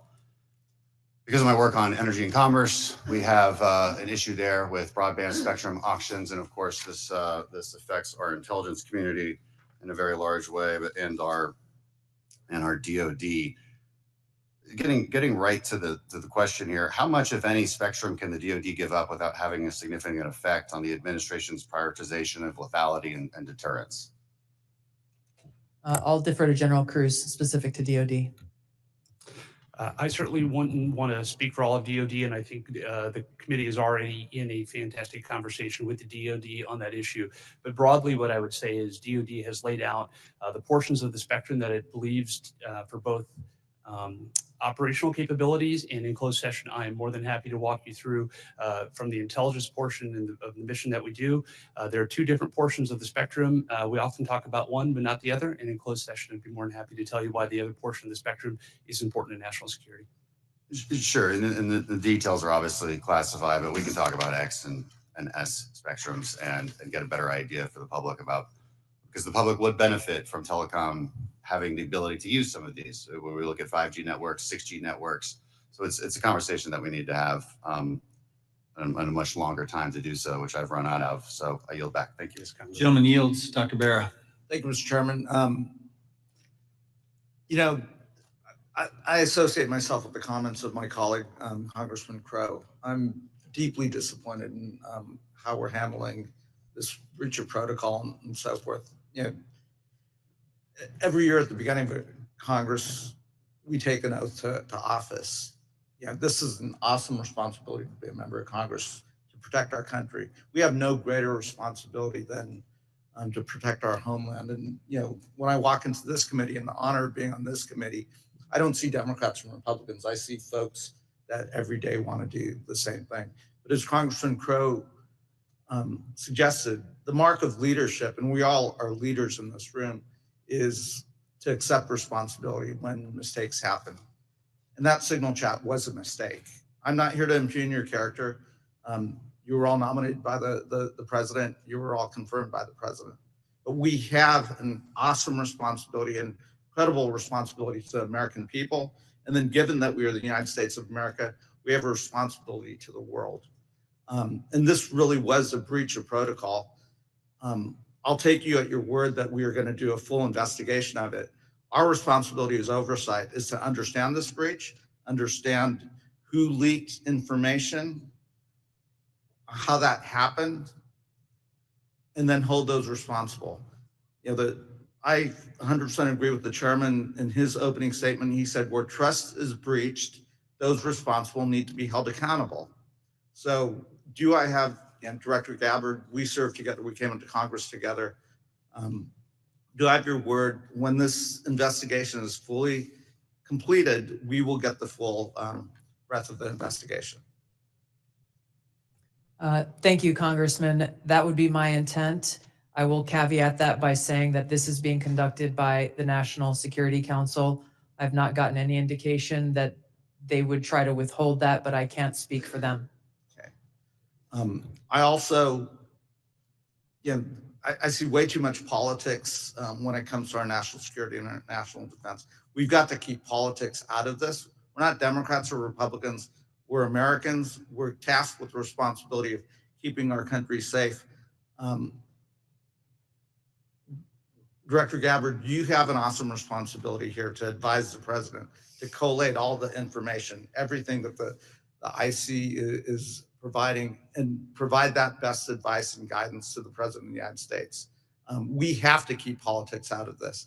Even if the president disagrees with this, if it goes against his personal wishes, if he's considering an order that potentially is unconstitutional or illegal or compromises our security, I want your word that you will always provide and give that honest advice to the president, even if it will make him angry. Thank you, Congressman. I appreciate the question because, as you said, I do take this responsibility very seriously. And it was my commitment to the president, to the Senate, the American people, that as the Director of National Intelligence, I will ensure to provide the president and all of you as policymakers with that unbiased, relevant, and timely intelligence. And to your specific question, the answer is yes. I will inform the president of that accurate, timely, unbiased intelligence reporting, whether it is something that agrees with an assumption or a view or an objective or not. That's my responsibility to him and to the American people. Great. I would just offer advice in your role, what you do on your personal devices versus your official devices. You're speaking to the public, and I would just offer, as I conduct myself, what I say personally is always going to be considered Congressman Barra saying it. General Hawk, I've appreciated working with you, and have a deep concern about our cyber vulnerabilities. And we will go into some of this in the closed session. But salt typhoon is something we take very seriously, as well as volt typhoon and the compromises. Can you just briefly give us an update of where we are with those two? So Congressman, we share your concern in terms of the overall ensuring that we can protect the critical infrastructure of the United States. The area that we have been deeply focused on is our ability to partner with industry. 99% of our critical infrastructure is controlled by our industry. So our ability to bring government information to be able to understand what threats look like and the origin of those threats, help inform how industry can defend that and also create the necessary equipment to ensure that we're secure. That partnership continues to grow, and that's really one of our key priorities. And I'll be able to go in closed session into more detail about the specific actions we've done together as an interagency with our industry teammates. Right, thank you. I yield back. Gentleman yields. A gentleman from Pennsylvania, General Perry. Thank you, Mr. Chairman. Thank you, ladies and gentlemen, for your attendance and your service to national security for our country. I'm going to start with Director Patel and then go to Director Gabbard. I'm concerned, like many Americans, about the wide-scale purchase of land, real estate, et cetera, by the Chinese Communist Party or those sanctioned by the party in America, especially those lands proximate to sensitive military sites or sensitive national security sites. Director Patel, I think we can all understand that that could lead to the ease of nefarious activities of numerous sorts. What do you think should be our posture or our policy from a national security standpoint regarding the purchases of these land and the ownership, occupation, utilization, et cetera, by the Communist Party sanctioned use?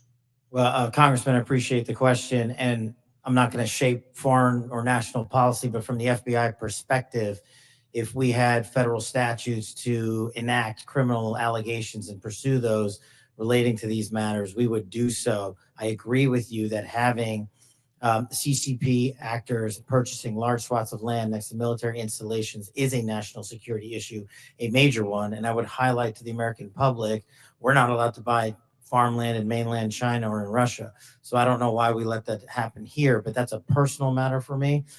If I were given more legislation on it, I would love to act on it. Thank you. Director Gabbard, I'm going to look at keeping with the same theme, crypto mining by the sanction. Well, you can't crypto mine in China, right? It's outlawed in China. However, of course, we're supportive of crypto. I am in the United States of America, but China's mining in America where they can't mine in China.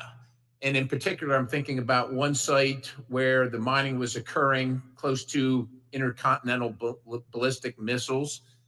And CFIUS was tipped off by Microsoft. And of course, there are actions ongoing. Should the Chinese Communist Party, sanctioned individuals or interests be allowed to crypto mine near sensitive military or national security sites in the United States of America? And if not, what should we be doing about it? Thank you for your question, Congressman. I'm not fully aware and up to date on the specific example that you've mentioned, and I'll go and look into that and get back to you further. Right. Absolutely. I look forward to having the conversation with you. Broadly, this is obviously a concern that any of these activities occurring near or around any of our military sites creates that potential national security risk and the potential for foreign intelligence collection. I'm hoping it's a priority for everybody on the dais there. It is a priority, I think, for the American people, certainly for me. I want to move on in the time remaining with a related topic, which is the hundreds of incidents by predominantly Chinese students, oftentimes called gate crashers. So this includes the two gentlemen in uniform on the dais. I'm going to kind of point to 3 events that happened just last year. One in Grayling, Michigan. 5 Chinese students are charged for lying and concealing evidence. One in the University of Minnesota, where a drone flew over Newport News and took pictures of classified information regarding ships and classified systems. And then one at the University of Florida regarding the illicit acquisition and shipment of toxins, biomedical drugs, and research supplies to China.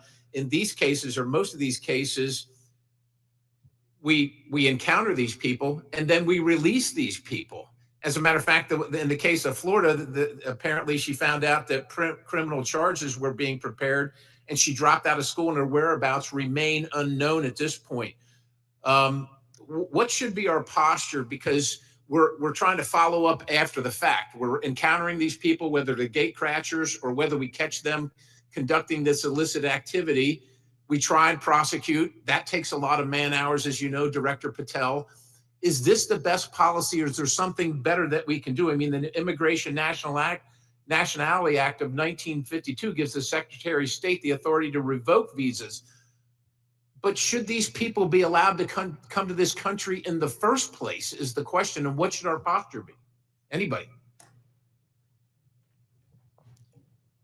In terms of the visa issue, I know that the administration is working on a policy, but to directly answer your question, anybody who utilizes the student visa program to come to this country to conduct criminal activity should never be allowed in this country. And anyone that's doing it here in the United States of America from an FBI standpoint will be vigorously investigated and will use the expulsion or criminal process on them. I yield, Mr. Chairman. Gentleman yields. Ms. Plaskett. Thank you very much, Mr. Chairman, and good morning to the witnesses. First, let me say that we do have to, in this committee, try as much as possible to remain nonpartisan as opposed to bipartisan. I can recall being that way when I was counsel on the House Ethics Committee, and it's a hard position to take.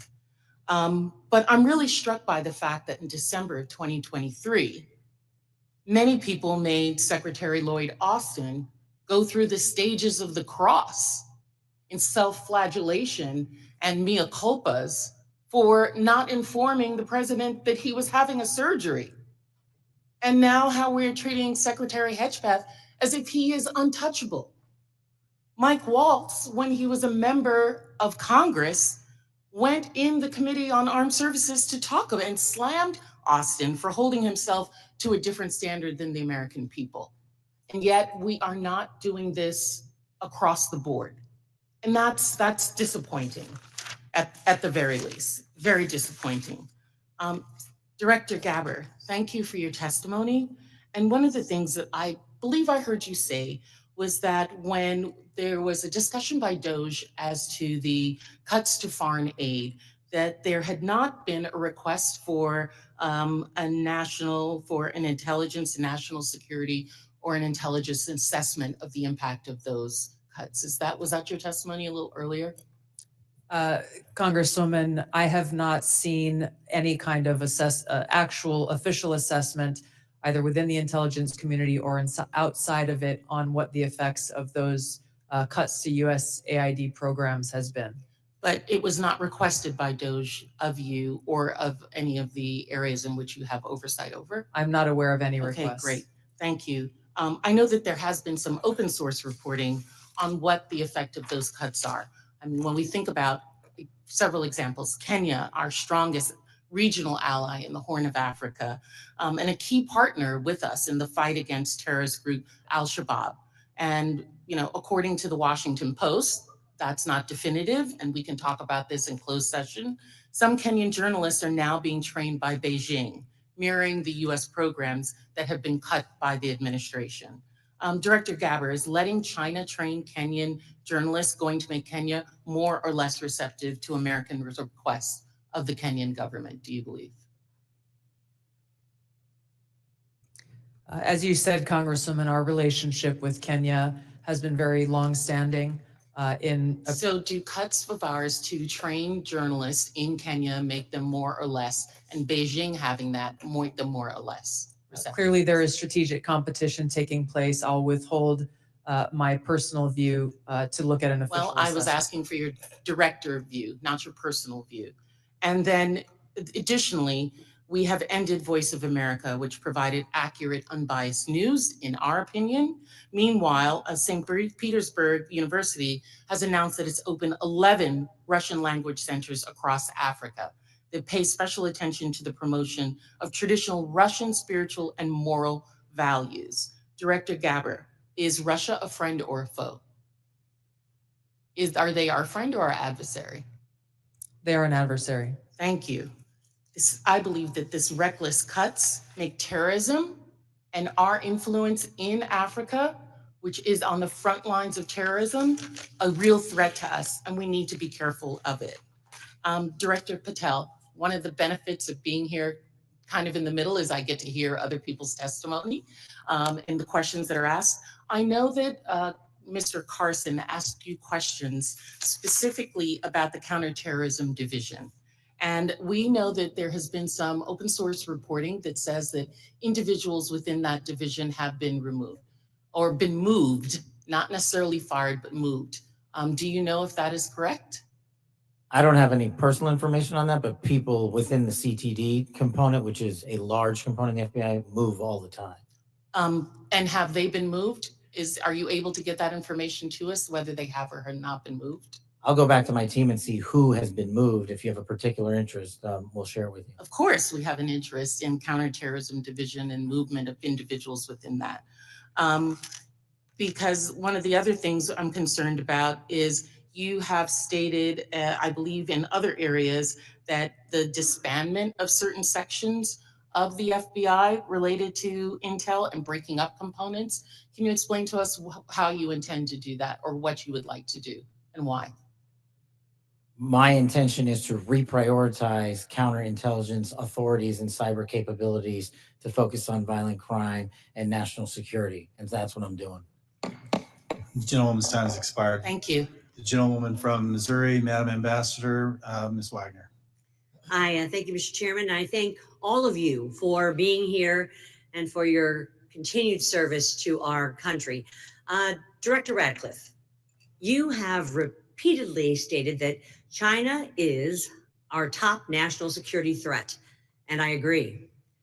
What was the biggest gap in intelligence collection toward China during the previous administration? Good to see you, Congresswoman. I think our collection against China is a hard target. In the prior administration was lacking in several areas. I would say primarily in human collection and also with regard to the processing of open source information relating to China. I think part of that relates, Congresswoman, to the policies of the prior administration about treating China as a pacing competitor, I think was the word, as opposed to an adversary. So one of the things in my focus as CIA director, which carried over from my time as DNI, in seeing all of our intelligence, seeing that China is our greatest geopolitical threat, and focusing the CIA specifically more directly in all areas of our collection on China as a hard target. Well, and I'm grateful to hear you say the words open source. So as I hope that all of you may be aware, I am honored to be the chair of the new Open Source Intelligence Subcommittee for HPSI. It is the first time this committee has focused specifically on an intelligence discipline, I'll say. We established this subcommittee because private companies, researchers, and most importantly, foreign adversaries, as we speak, are taking full advantage of the explosion of commercially available information. HPSI has taken a stance that OSINT, open source intelligence, should mature as a primary discipline on its own accord. Director Ratcliffe, your agency kind of produces the lion's share, I'd say, of OSINT. Do you agree, sir, that open source intelligence should mature to be a primary discipline? Absolutely agree. So as you know well, Congresswoman, the CIA is the functional manager for OSINT, just as we are the functional manager for HUMANT across the IC. And OSINT, open source intelligence, reaches, frankly, policymakers as the most cited material in the president's daily brief as part of a long list of By a tailored large production that we do. percentage. By a large percentage. But also, as you know, and as you've pointed out, Congressman, until recently, one of the greatest weaknesses with regard to OSINT was that the collection was so large that it was daunting for use by mission partners across the IC. So the CIA's open source enterprise pioneered the use of AI to triage that collection as it comes in. And what that allows us to do is to summarize collection from over 225 languages into English, and to put that in the hands of policymakers, again, showing that the CIA is focused on using technology to tackle some of the challenges to And I thank intelligence you. collection. There is so much innovation in technology in this, and the investments being made across the IC to purchase data. But it appears to be in silos, to be perfectly honest, and lacking maybe an integrated approach. I believe that that is because there, frankly, is no clear lead for OSINT in the IC. And as part of my oversight responsibilities, I plan to review the various ways in which the intelligence community buys commercially available information to determine if there is a more efficient, cost-effective approach, especially when it comes to the taxpayer's expense. Director Gabbard and then Director Ratcliffe, can you, and in my brief time, quickly share your thoughts on which agency should be the primary organization to manage OSINT and why? Thank you, Congressman, and thank you for your leadership in this area. I look forward to following up with you in detail, but the Office of Director of National Intelligence is tackling exactly the problem that you've identified, that we have multiple elements across the intelligence community, essentially wasting taxpayer dollars by contracting separately to get after the same collection of OSINT and commercially available intelligence. So this is something we're actively working on and look forward to working with you. And do you agree with Director Ratcliffe that I this do. should be a key discipline? Yes, I do. Thank you. My time's expired, Mr. Chairman. I yield back. The gentleman yields. Mr. Gomez. Thank you, Mr. Chairman.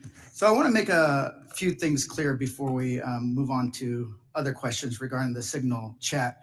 Director Gabbard, yesterday before the Senate Intelligence Committee, specifically when answering Senator Kelly, you repeatedly said you did not recall any discussion in the Houthi PC small group discussing operational details, strike targets, the type of vehicles and military units involved, or the timing and order of strikes.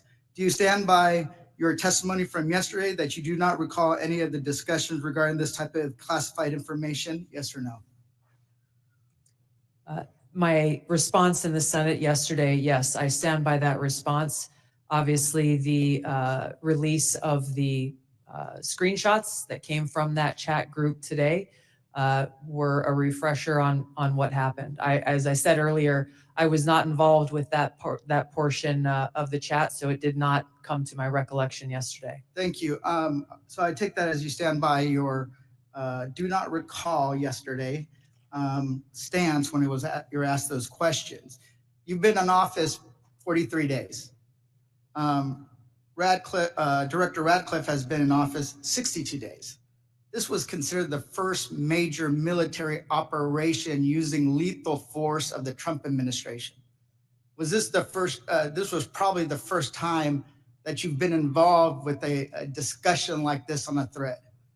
It was not discussing, you were not on a group chat discussing where we're gonna go for lunch.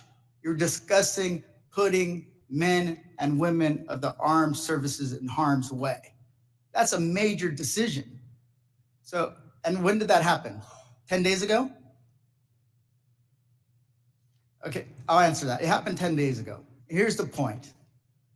Like something of this magnitude, it's something that you would not forget. It's something that most people, if you're taking this job so seriously, that you would not forget. I mean, since I've been on this committee, there's been days that I have woken up in the middle of the night from the things I've learned in SCIF. So deciding to use military force is something hard to imagine. So the do not recall doesn't pass the smell test.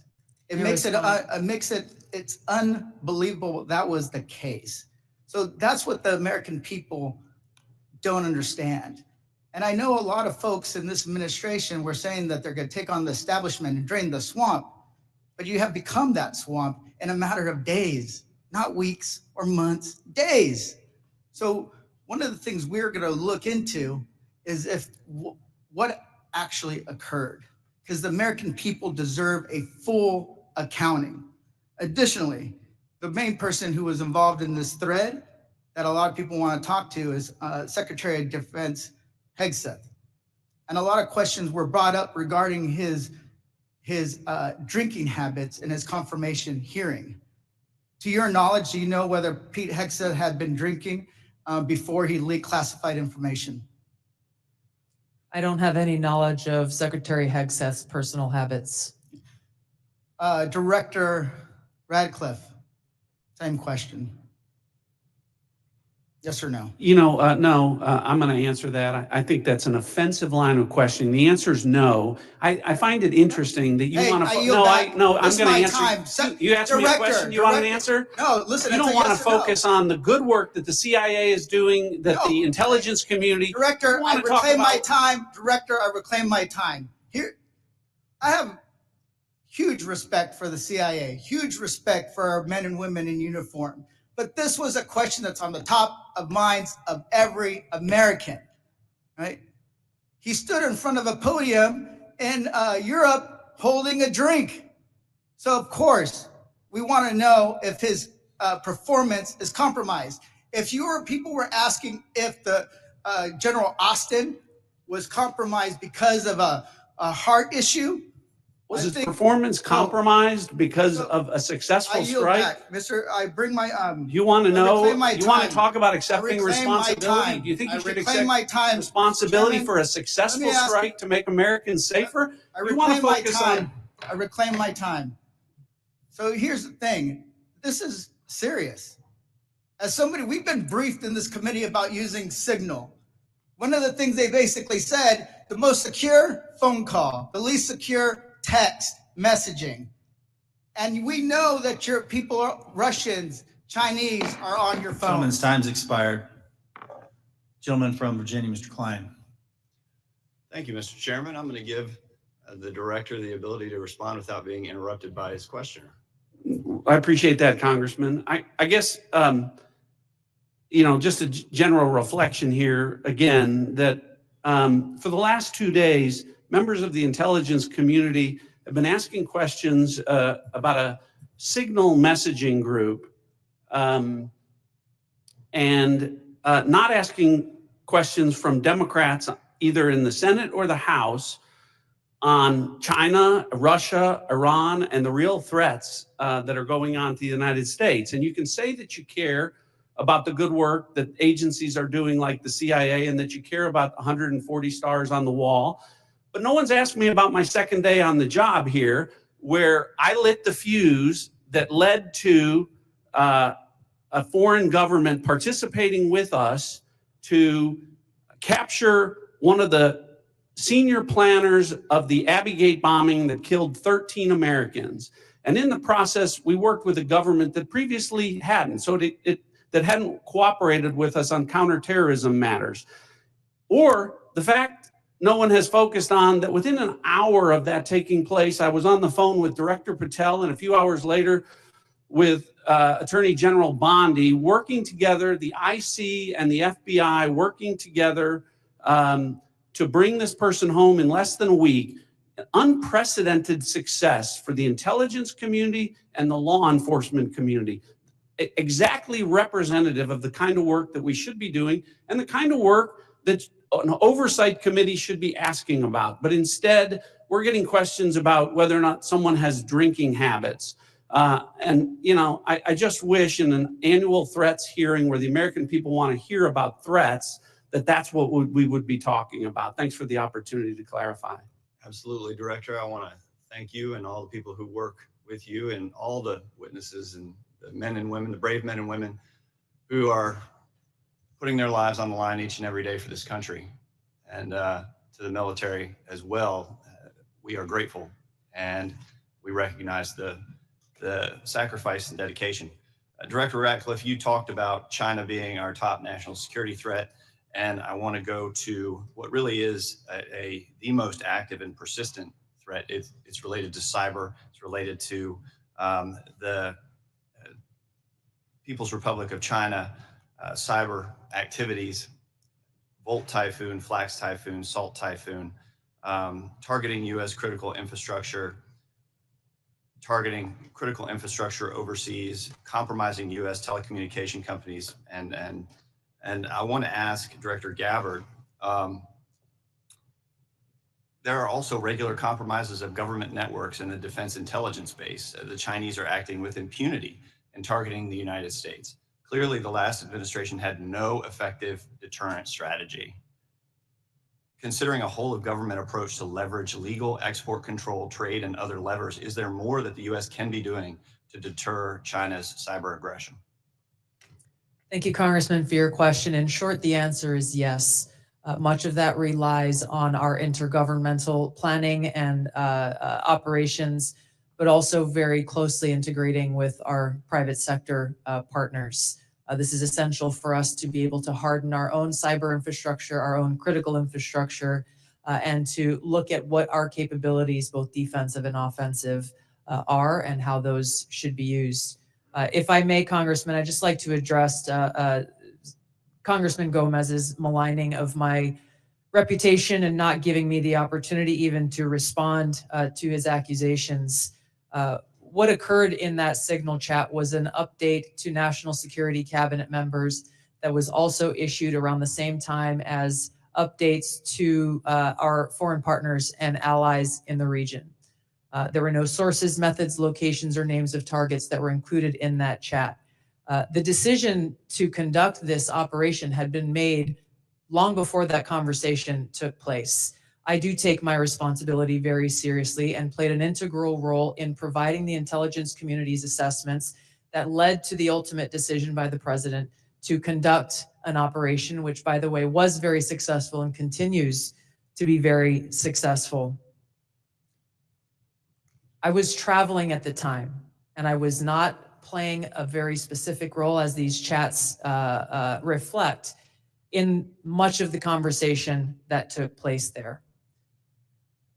Secretary Hegseth, in my experience, has continued to operate in the way that President Trump's confidence in him inspires, which is in the best interest of the American people and our war fighters and ensuring our national security. I think it's wrong to impugn him, especially at a point where he is not here to defend his own honor. Thank you, I Congressman. agree with your assessment and support for the Secretary, and I yield back. Gentleman yields. Ms. Houlihan. Thank you for the time. And I struggle. And if you look at my notes, I've changed my mind about 1,000,000 times what I'd like to talk about. I'd like to first start with Director Ratcliffe. I find it offensive for you to accuse me as a Democrat of not caring about national threats. I very much wanted to talk about those. In fact, had prepared questions in advance of this hearing about those threats, specifically about biosecurity and bioterrorism, but I don't have time to ask those questions because the threat is in the House. The threat is across the dais, and I need to ask these questions. It's my job to ask these questions of you. Because when I served in the military and I served in classified environments, had this happened to me, I would have walked my resignation in immediately. This is not okay. Communicating these sorts of things in Signal is not okay. Targets, times, those kinds of things are absolutely classified, and we all know it. I know it. These people know it. You all know it. And the fact that we're having to have these conversations now means that I can't ask the questions that I need to ask about things like bioterrorism and biosecurity. And so I'd like to put you in check as well, sir, because you can't assume who I am any more than I can assume who you are, sir. I would like to move my questions, however, over to Director Gabbard, because you are the DNI. You do have an obligation and a responsibility. I'm going to speak to you specifically about the fact that you have spent much of your 40 days talking about the importance of making sure that we don't reveal classified information, making sure that we don't leak information. You're a former battalion commander in the Army. I don't think that you would have necessarily appreciated the kind of leaking of information that I believe absolutely did happen in this signal channel and is worthy of a further investigation. In fact, this committee established something called 50 U.S.C. 3235A, and this committee on a bipartisan, apartisan basis requires you, the DNI, to swiftly notify Congress and the Intelligence Committee if you're aware of any sort of significant unauthorized disclosure or compromise of classified information, which I would argue this has all of the markings of being that. And so if you, as the DNI, see such a thing anywhere within your organization's purview, you have the obligation to begin an investigation to report back to us on that. Would this seem to qualify to you as something worthy of that investigation? Thank you for your question, Congresswoman. In this situation, Secretary Hegseth has the Yes or classification no? and You are the declassification DNI. authority over DOD information. This chat did not have the auspice of being a DOD chat. There's no such thing as labeling it as DOD. This was a chat amongst a great variety of people, and you, according to our law that we passed here bipartisanly, have an obligation when you think there has been a tangible, significant leak of information to instigate an investigation. Do you not think it's important to do such a thing? The National Security Council is investigating no? this inadvertent leak.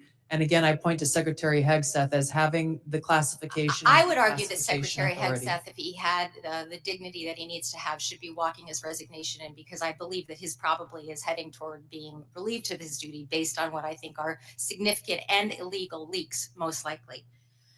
I would like it if you would please commit to this organization that you will follow the law. And I would like it if you would also investigate what is likely to be more than just this chat.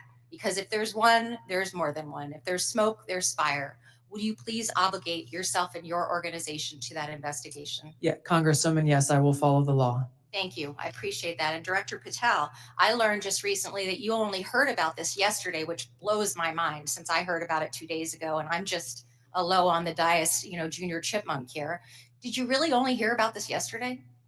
The exact timeline I'm not aware of, but yeah, I think it was yesterday or the night And now that before. another day has passed, do you Well, believe, actually, it was the night before the hearing. now that another day has passed, do you believe that it's now time potentially for the FBI to open an investigation into this? I'm not going to comment on that Because you're the director of the FBI, you don't believe it's appropriate to comment on that? because there's a process in place. There's an ongoing litigation, and the National Security Council is reviewing this matter. And I'm not going to discuss any open or closed That investigation. ongoing investigation, literally, the lawsuit happened today or yesterday afternoon. And the idea that you don't have an opinion on this at this point is frustrating to me. No, it's not. My I'm not final going to question, prejudge any reclaiming my matters, time, my and the men final and women of the question, reclaiming FBI my will time, reclaiming call my the balls time, and strikes. reclaiming my time, not sir. you. Sir, Mr. Chairman, I'd like to have. Gentlewoman's recognized. You have Thank 4 you. seconds remaining. No, I have more than You have that. 2 because seconds Mr. remaining. Patel would not add. Gentlewoman's time has expired. Mr. Stubbe. Thank you, Mr. Chairman. Director Gabbard, were there any sources described in the signal chat? No, Congressman. Were there any methods described in the signal chat? No, Were there any locations? no. Therefore, due to the fact that there were no sources, no methods, nor locations described in the signal chat, it does not make the discussion classified. Is that correct?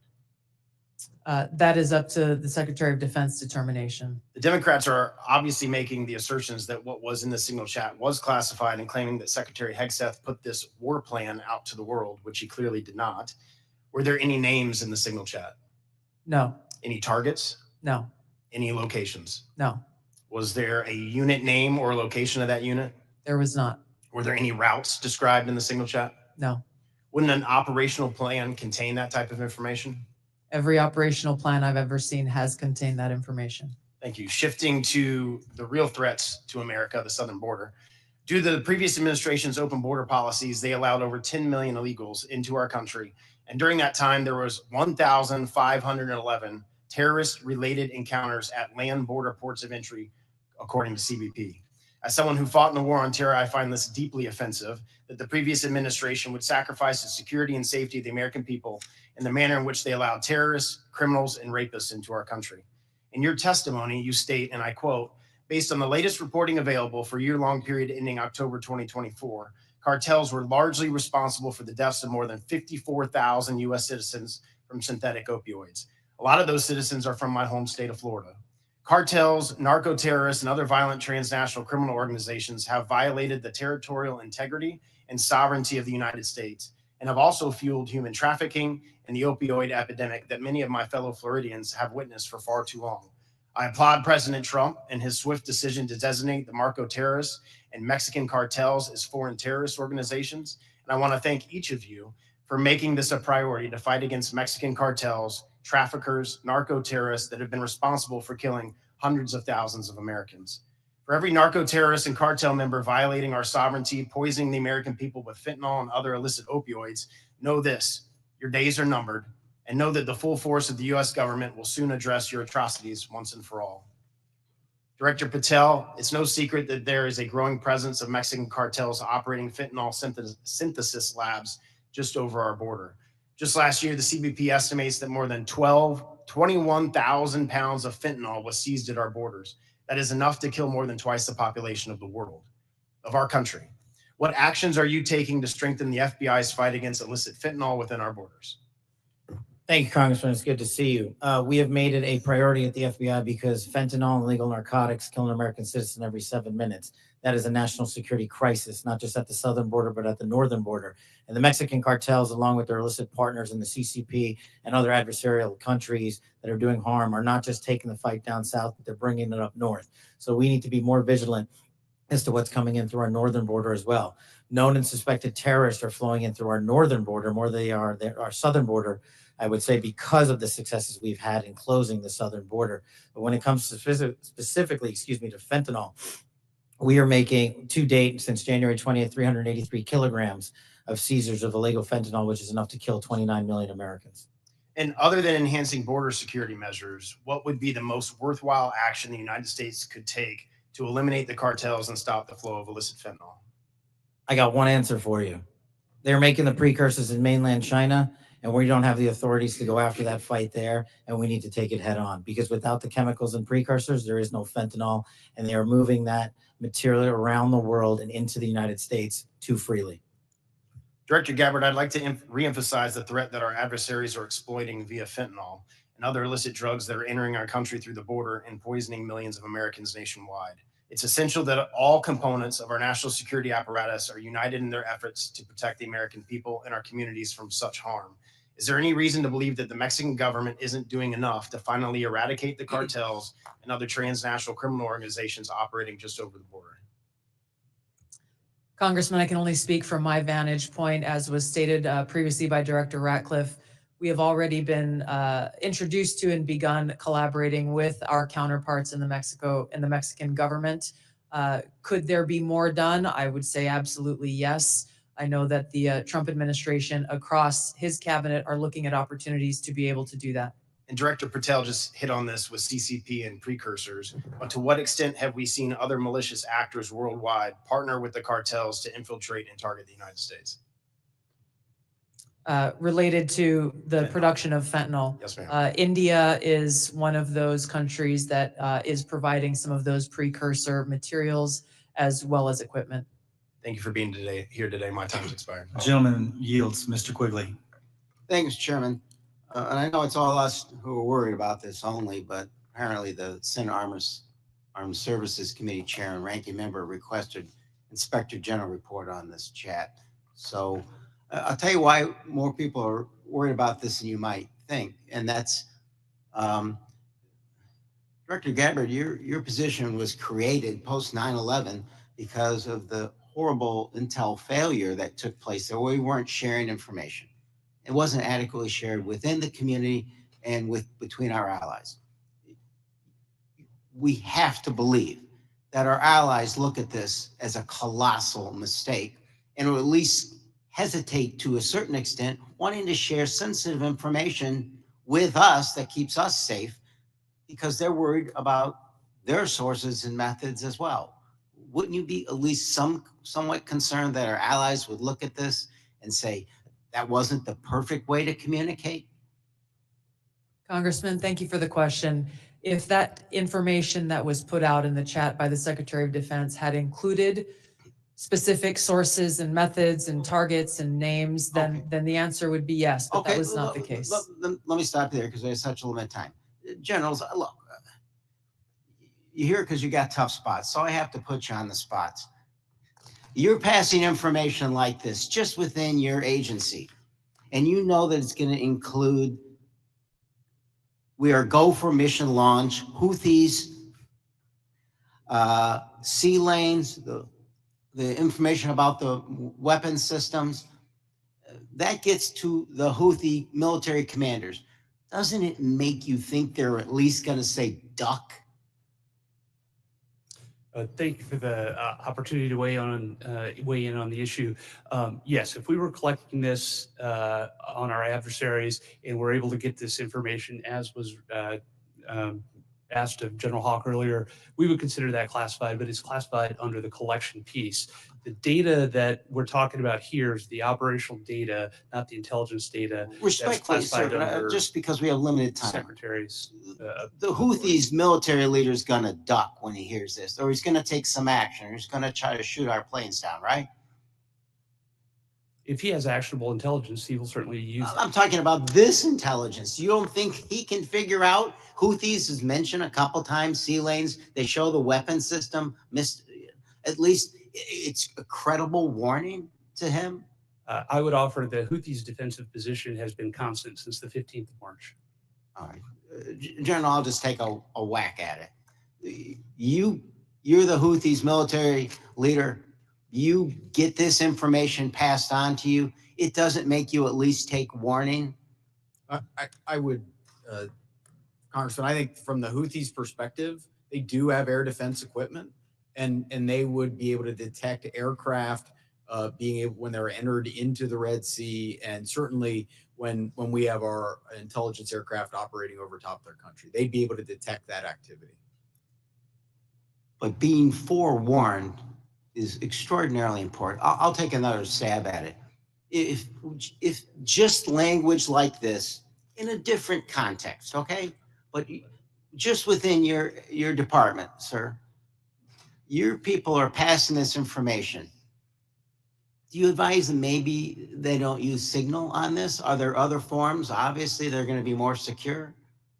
What I would offer is the data that we would be passing would be the full target packages and the full set of operational information. Okay, but even if it was just this, do you really want to give the possibilities that they could be breached, hacked, and they would get this information?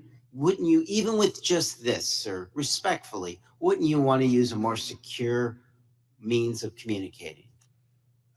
I think what I would offer are two things, and hopefully they're helpful to you. One of them would be, in addition to that full package that we would talk about, when the Secretary extracted individual details from that and provided those on Signal, whether individually or in aggregate, that is his decision of what is classified and what is not from an operational aspect. And that's probably the most important relevant piece to there. And I would echo what we've said before, that it's the Secretary's authority for the just give me, there's more secure ways of communicating any of this, right? There are, and our adversaries have General, there are, various right? To intercept. There's much more secure means that you use, even if you don't think that this is, or you don't want to stick your What head I out would on say it. is the full packages were transmitted within classified, within traditional classified. But means. this could have All of been the ones- transmitted in a classified way as well. Thank you.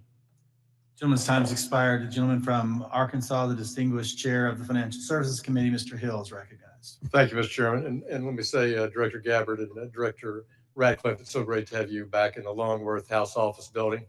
The food's the same, but you're welcome anytime.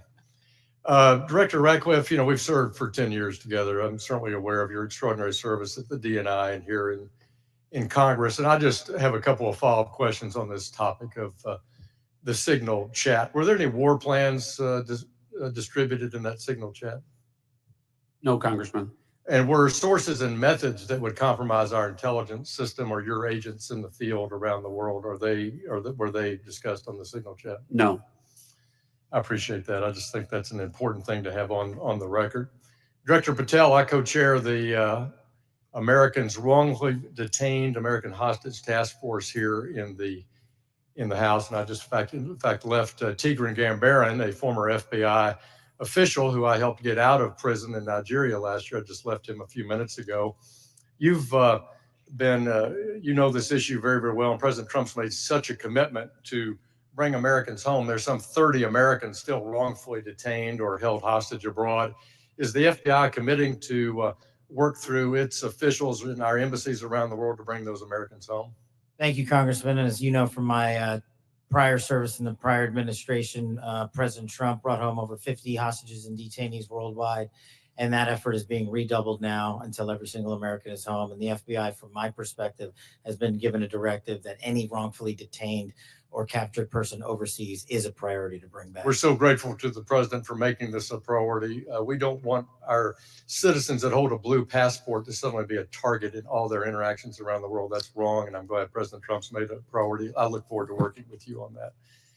Since November of 2023, I've been pursuing aggressively in this committee the U.S. government's policies and procedures for handling border encounters, specifically known or suspected terrorists. To quote former FBI directors, testimony before the Senate, they're blinking lights everywhere of concern. But despite my numerous attempts, including multiple briefing requests, letters, legislative provisions, a GAO report requested, the prior administration refused to provide requested information and data on what the public now knows was a very dangerous situation along the U.S. borders that President Trump now has as a priority of fixing. In January 2024, there were 176,000 encounters along the southern border, with 51,000 occurring at ports of entry and 124,000 between ports of entry. Comparing that to the work just in the first few weeks of the Trump administration, total encounters are down to 61,000 along the border, with 32 at ports of entry and 29,000 between ports of entry. For the record, that's a 60% reduction. Director Patel, since President Trump took office in January, as we've seen these plummeting border encounter numbers, has the country seen a drop in known or suspected terrorist encounters at the border? Thank you, Congressman. It's one of the issues I really wanted to address today. And I think the country deserves to know that known or suspected terrorists, KSTs, are coming in with much less frequency at the southern border. In fact, if my information is correct, 2 since January 20th. And they are coming in with much greater frequency in the northern border. And since January 20th, that number is 34. And those metrics carry out over the last year in terms of ratio. So what it tells me is that known or suspected terrorists, the individuals that want to do the most harm to this country, are utilizing the northern border, and we got to refocus assets up there. Yeah, which I think is good. And I'm glad the prior administration did declassify the ISIS arrests in Philadelphia and did declassify the a citizen that was coming across the northern border to do harm on election day. That's good, but we have much more to do. And Director Gabbard, I need your help working with your colleagues here. It's this idea of requesting coordination between Director Patel, Secretary Noem, and the committee with fused data on known or suspected terrorists, whether it's TSA data, BPP data, FBI internal data. We want to have that coming to us. Where are these people? What's been done with them? What is the government's position on? Will you commit to work with us as OD and I to get this information from across the government IC? Absolutely, Congressman. And as you know, our National Counterterrorism Center was really created to fulfill exactly that task, so that we're not dealing with multiple vetting systems that are coming up with different results, that we have this central vetting database to be able to identify those known or suspected terrorists who may be trying to come into our country, or who may be one of the tens of millions who illegally cross into our border, may have come into our country during the last 4 years. We look forward to working with you. Thank you for your answers, and I yield back. Gentleman yields. Ms. Tinney. Thank you, Mr. Chairman, and thank you so much to all of you. There's so many great questions that I have to ask, but I want to start with Director Patel, and I just want to first, before I get into a couple issues, thank you so much for your outstanding service and your recognition and focus on the northern border. My entire district is the northern border of New York with Canada. I just want to first jump into this issue for, Hamas attacked October 7th. The world watched in horror. designated a foreign terrorist organization in 1997, killed over 1,200 civilians, including American citizens, and many remain hostages. Only slightly less disturbing, we had a myriad of seemingly coordinated pro-Hamas demonstrations that have taken place all over the United States, in my state of New York, on college campuses, in Washington, D.C., universities. Director Patel, does the FBI have any open investigations into the organization, the leadership, and the funding of these pro-Hamas demonstrations with students such as, and groups such as Students for Justice in Palestine? Thank you, ma'am. And I'm limited by what the Attorney General has already publicized, but as you know, there are open investigations based on what's been made public. Okay, has the FBI uncovered any evidence of foreign support for these Hamas demonstrations, including, other than Iran, any of these groups I might mention, like Students for Justice in Palestine, anything that's open source that we can talk about? That's still ongoing. Thank you. Director Gabbard, thank you so much for your service. It was great to serve with you in Congress as well, and works so much on wonderful veterans issues. My son's also a Marine major, and so we appreciate the service of everybody here. Let's keep in mind, I obviously we're in open session.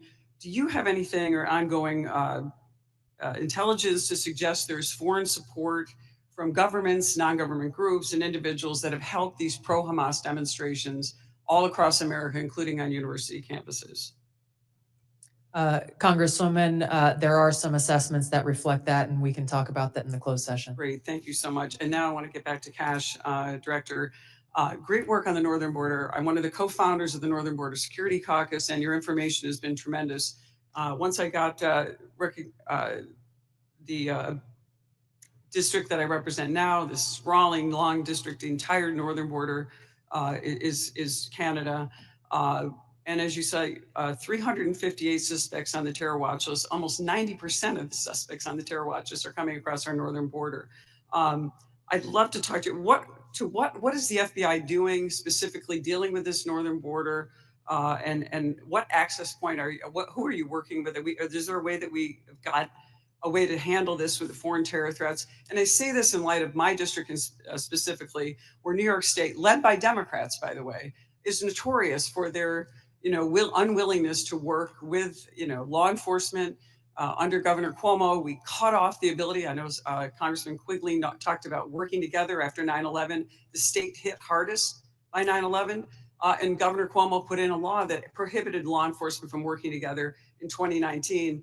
What are we doing so we can work with New York, the government and others, and to make sure that this doesn't happen across our New York northern border? Well, one, and this is out of my lane, but what we need to be doing is working with the Canadian government because they sit on top of our northern border. We do have the problem of tyranny of distance and sheer geography as compared to the southern border. But when we were told that the Mexican government would not work with us, we overcame that hurdle, and we've seen the immediate results, as I highlighted to your colleague, about northern border contacts with KSTs versus the southern border. The other thing we can be doing is working across every northern border state who has a geographic border with Canada and their local and state affiliates, which we are doing at the FBI. But it is such a vast enterprise that we would need a huge increase in resources to cover down on that the way we do in Mexico. In addition, thank you for that. In addition with working with the Canadians, are you also working with the New York State government? Because we do have a number of interesting assets, a sprawling Akwesasne Mohawk Reservation that kind of goes across the northern border with New York and Canada. Are those types of things ways that you can work with the New York government and also in coordination with the Canadian Royal Police? Absolutely, ma'am, and you highlight a great point. A lot of the northern border touches upon tribal lands, and we need to work with tribal leaders throughout the country as effectively as we do with state and local governments. And at the FBI, we're doing just that. Thank you so much. And I really appreciate all of your service, and I yield my time back. Gentleman yields. Gentleman from Texas, Mr. Fallon's recognized.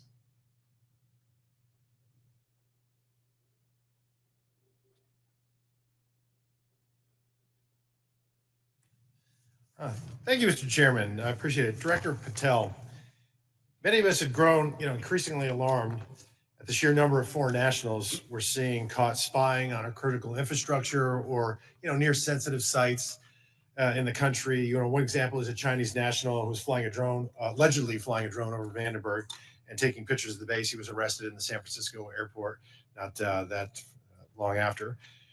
Director Patel, would you agree that the two most dangerous nation states to our homeland and our interests are China and Russia. Yes, Congressman.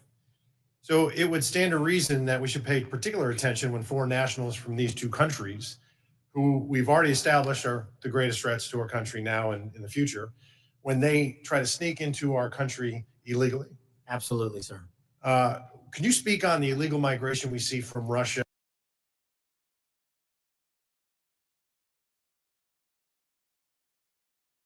and China, and the differences that we saw from the first Trump administration to the Biden administration? Well, the problem you have when you have an effective resolution to that set of issues is that the enemy adapts. And what they've done is utilize, as we were just discussing with your colleague, the northern border to shift their resources and affiliations to pour in known or suspected terrorists through the northern border. They haven't stopped through the southern border. They just know that we are setting up a pretty monumental effort down there to stop any known or suspected terrorists from entering the country. But the thing is, the Chinese, the Russians, Iranians, and other adversaries are utilizing their partners, just like they are doing in terms of how they move illicit fentanyl precursors into this country. They're moving humans in the same fashion, and we need to treat it as such. Did you see an increase from the first Trump administration to the Biden administration on Russian and Chinese nationals crossing the border? Did it increase or decrease? Yes, actually, so the PRC nationals crossing the southern border from 22 to 25 was 178,000. And I don't have the number for the northern border, sir, but I'll get that to you. So, well, yeah, what we found was that there was actually a market increase, alarming, with the Chinese illegal migration increasing 527% all in, and Russian 2,400%.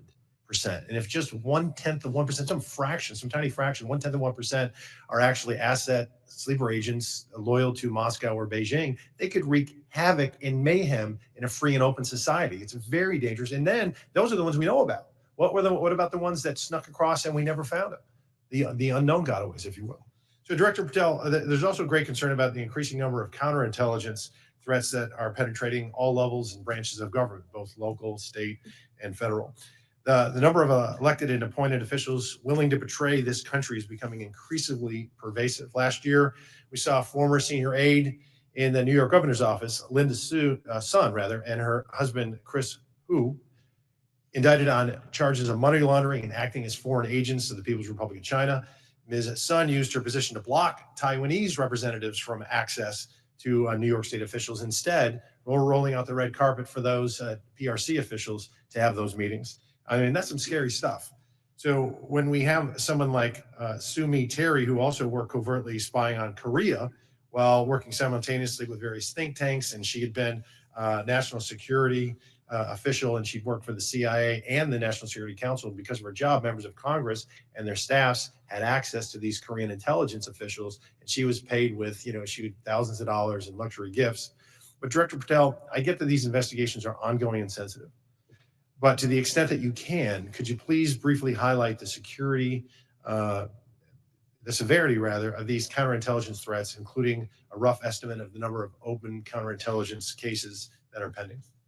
We have many, and I'll get you the exact number, sir, in closed session. But what it highlights is that the enemy is not relenting.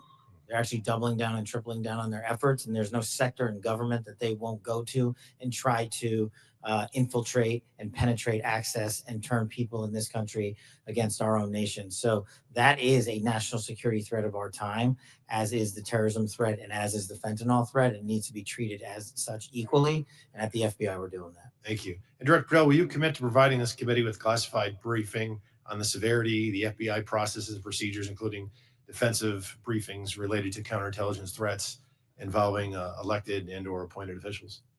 For defensive briefings, Congressman, I commit to you that the FBI will give you everything we have in our holdings. I can't comment on other people's. Thank you. And Mr. Chairman, I want to thank all the witnesses for being here, particularly Mr. John Ratcliffe, Congressional District Force as well. I yield back. Gentleman yields. Just got notice that the baseball shooting report discussed by Vice Chairman Kelly earlier today has been delivered to our SCIF, and I appreciate Director Patel, your responsiveness to that issue. Thank you so much for your commitment and the appropriate transparency demonstrated in that. We appreciate that very much. Since each member has had an opportunity to question our witnesses, I will now close this portion of the hearing and we'll reconvene in closed session at 2 p.m. in the HIPSI spaces. I ask the public and staff to please remain seated until our witnesses depart. Thank you.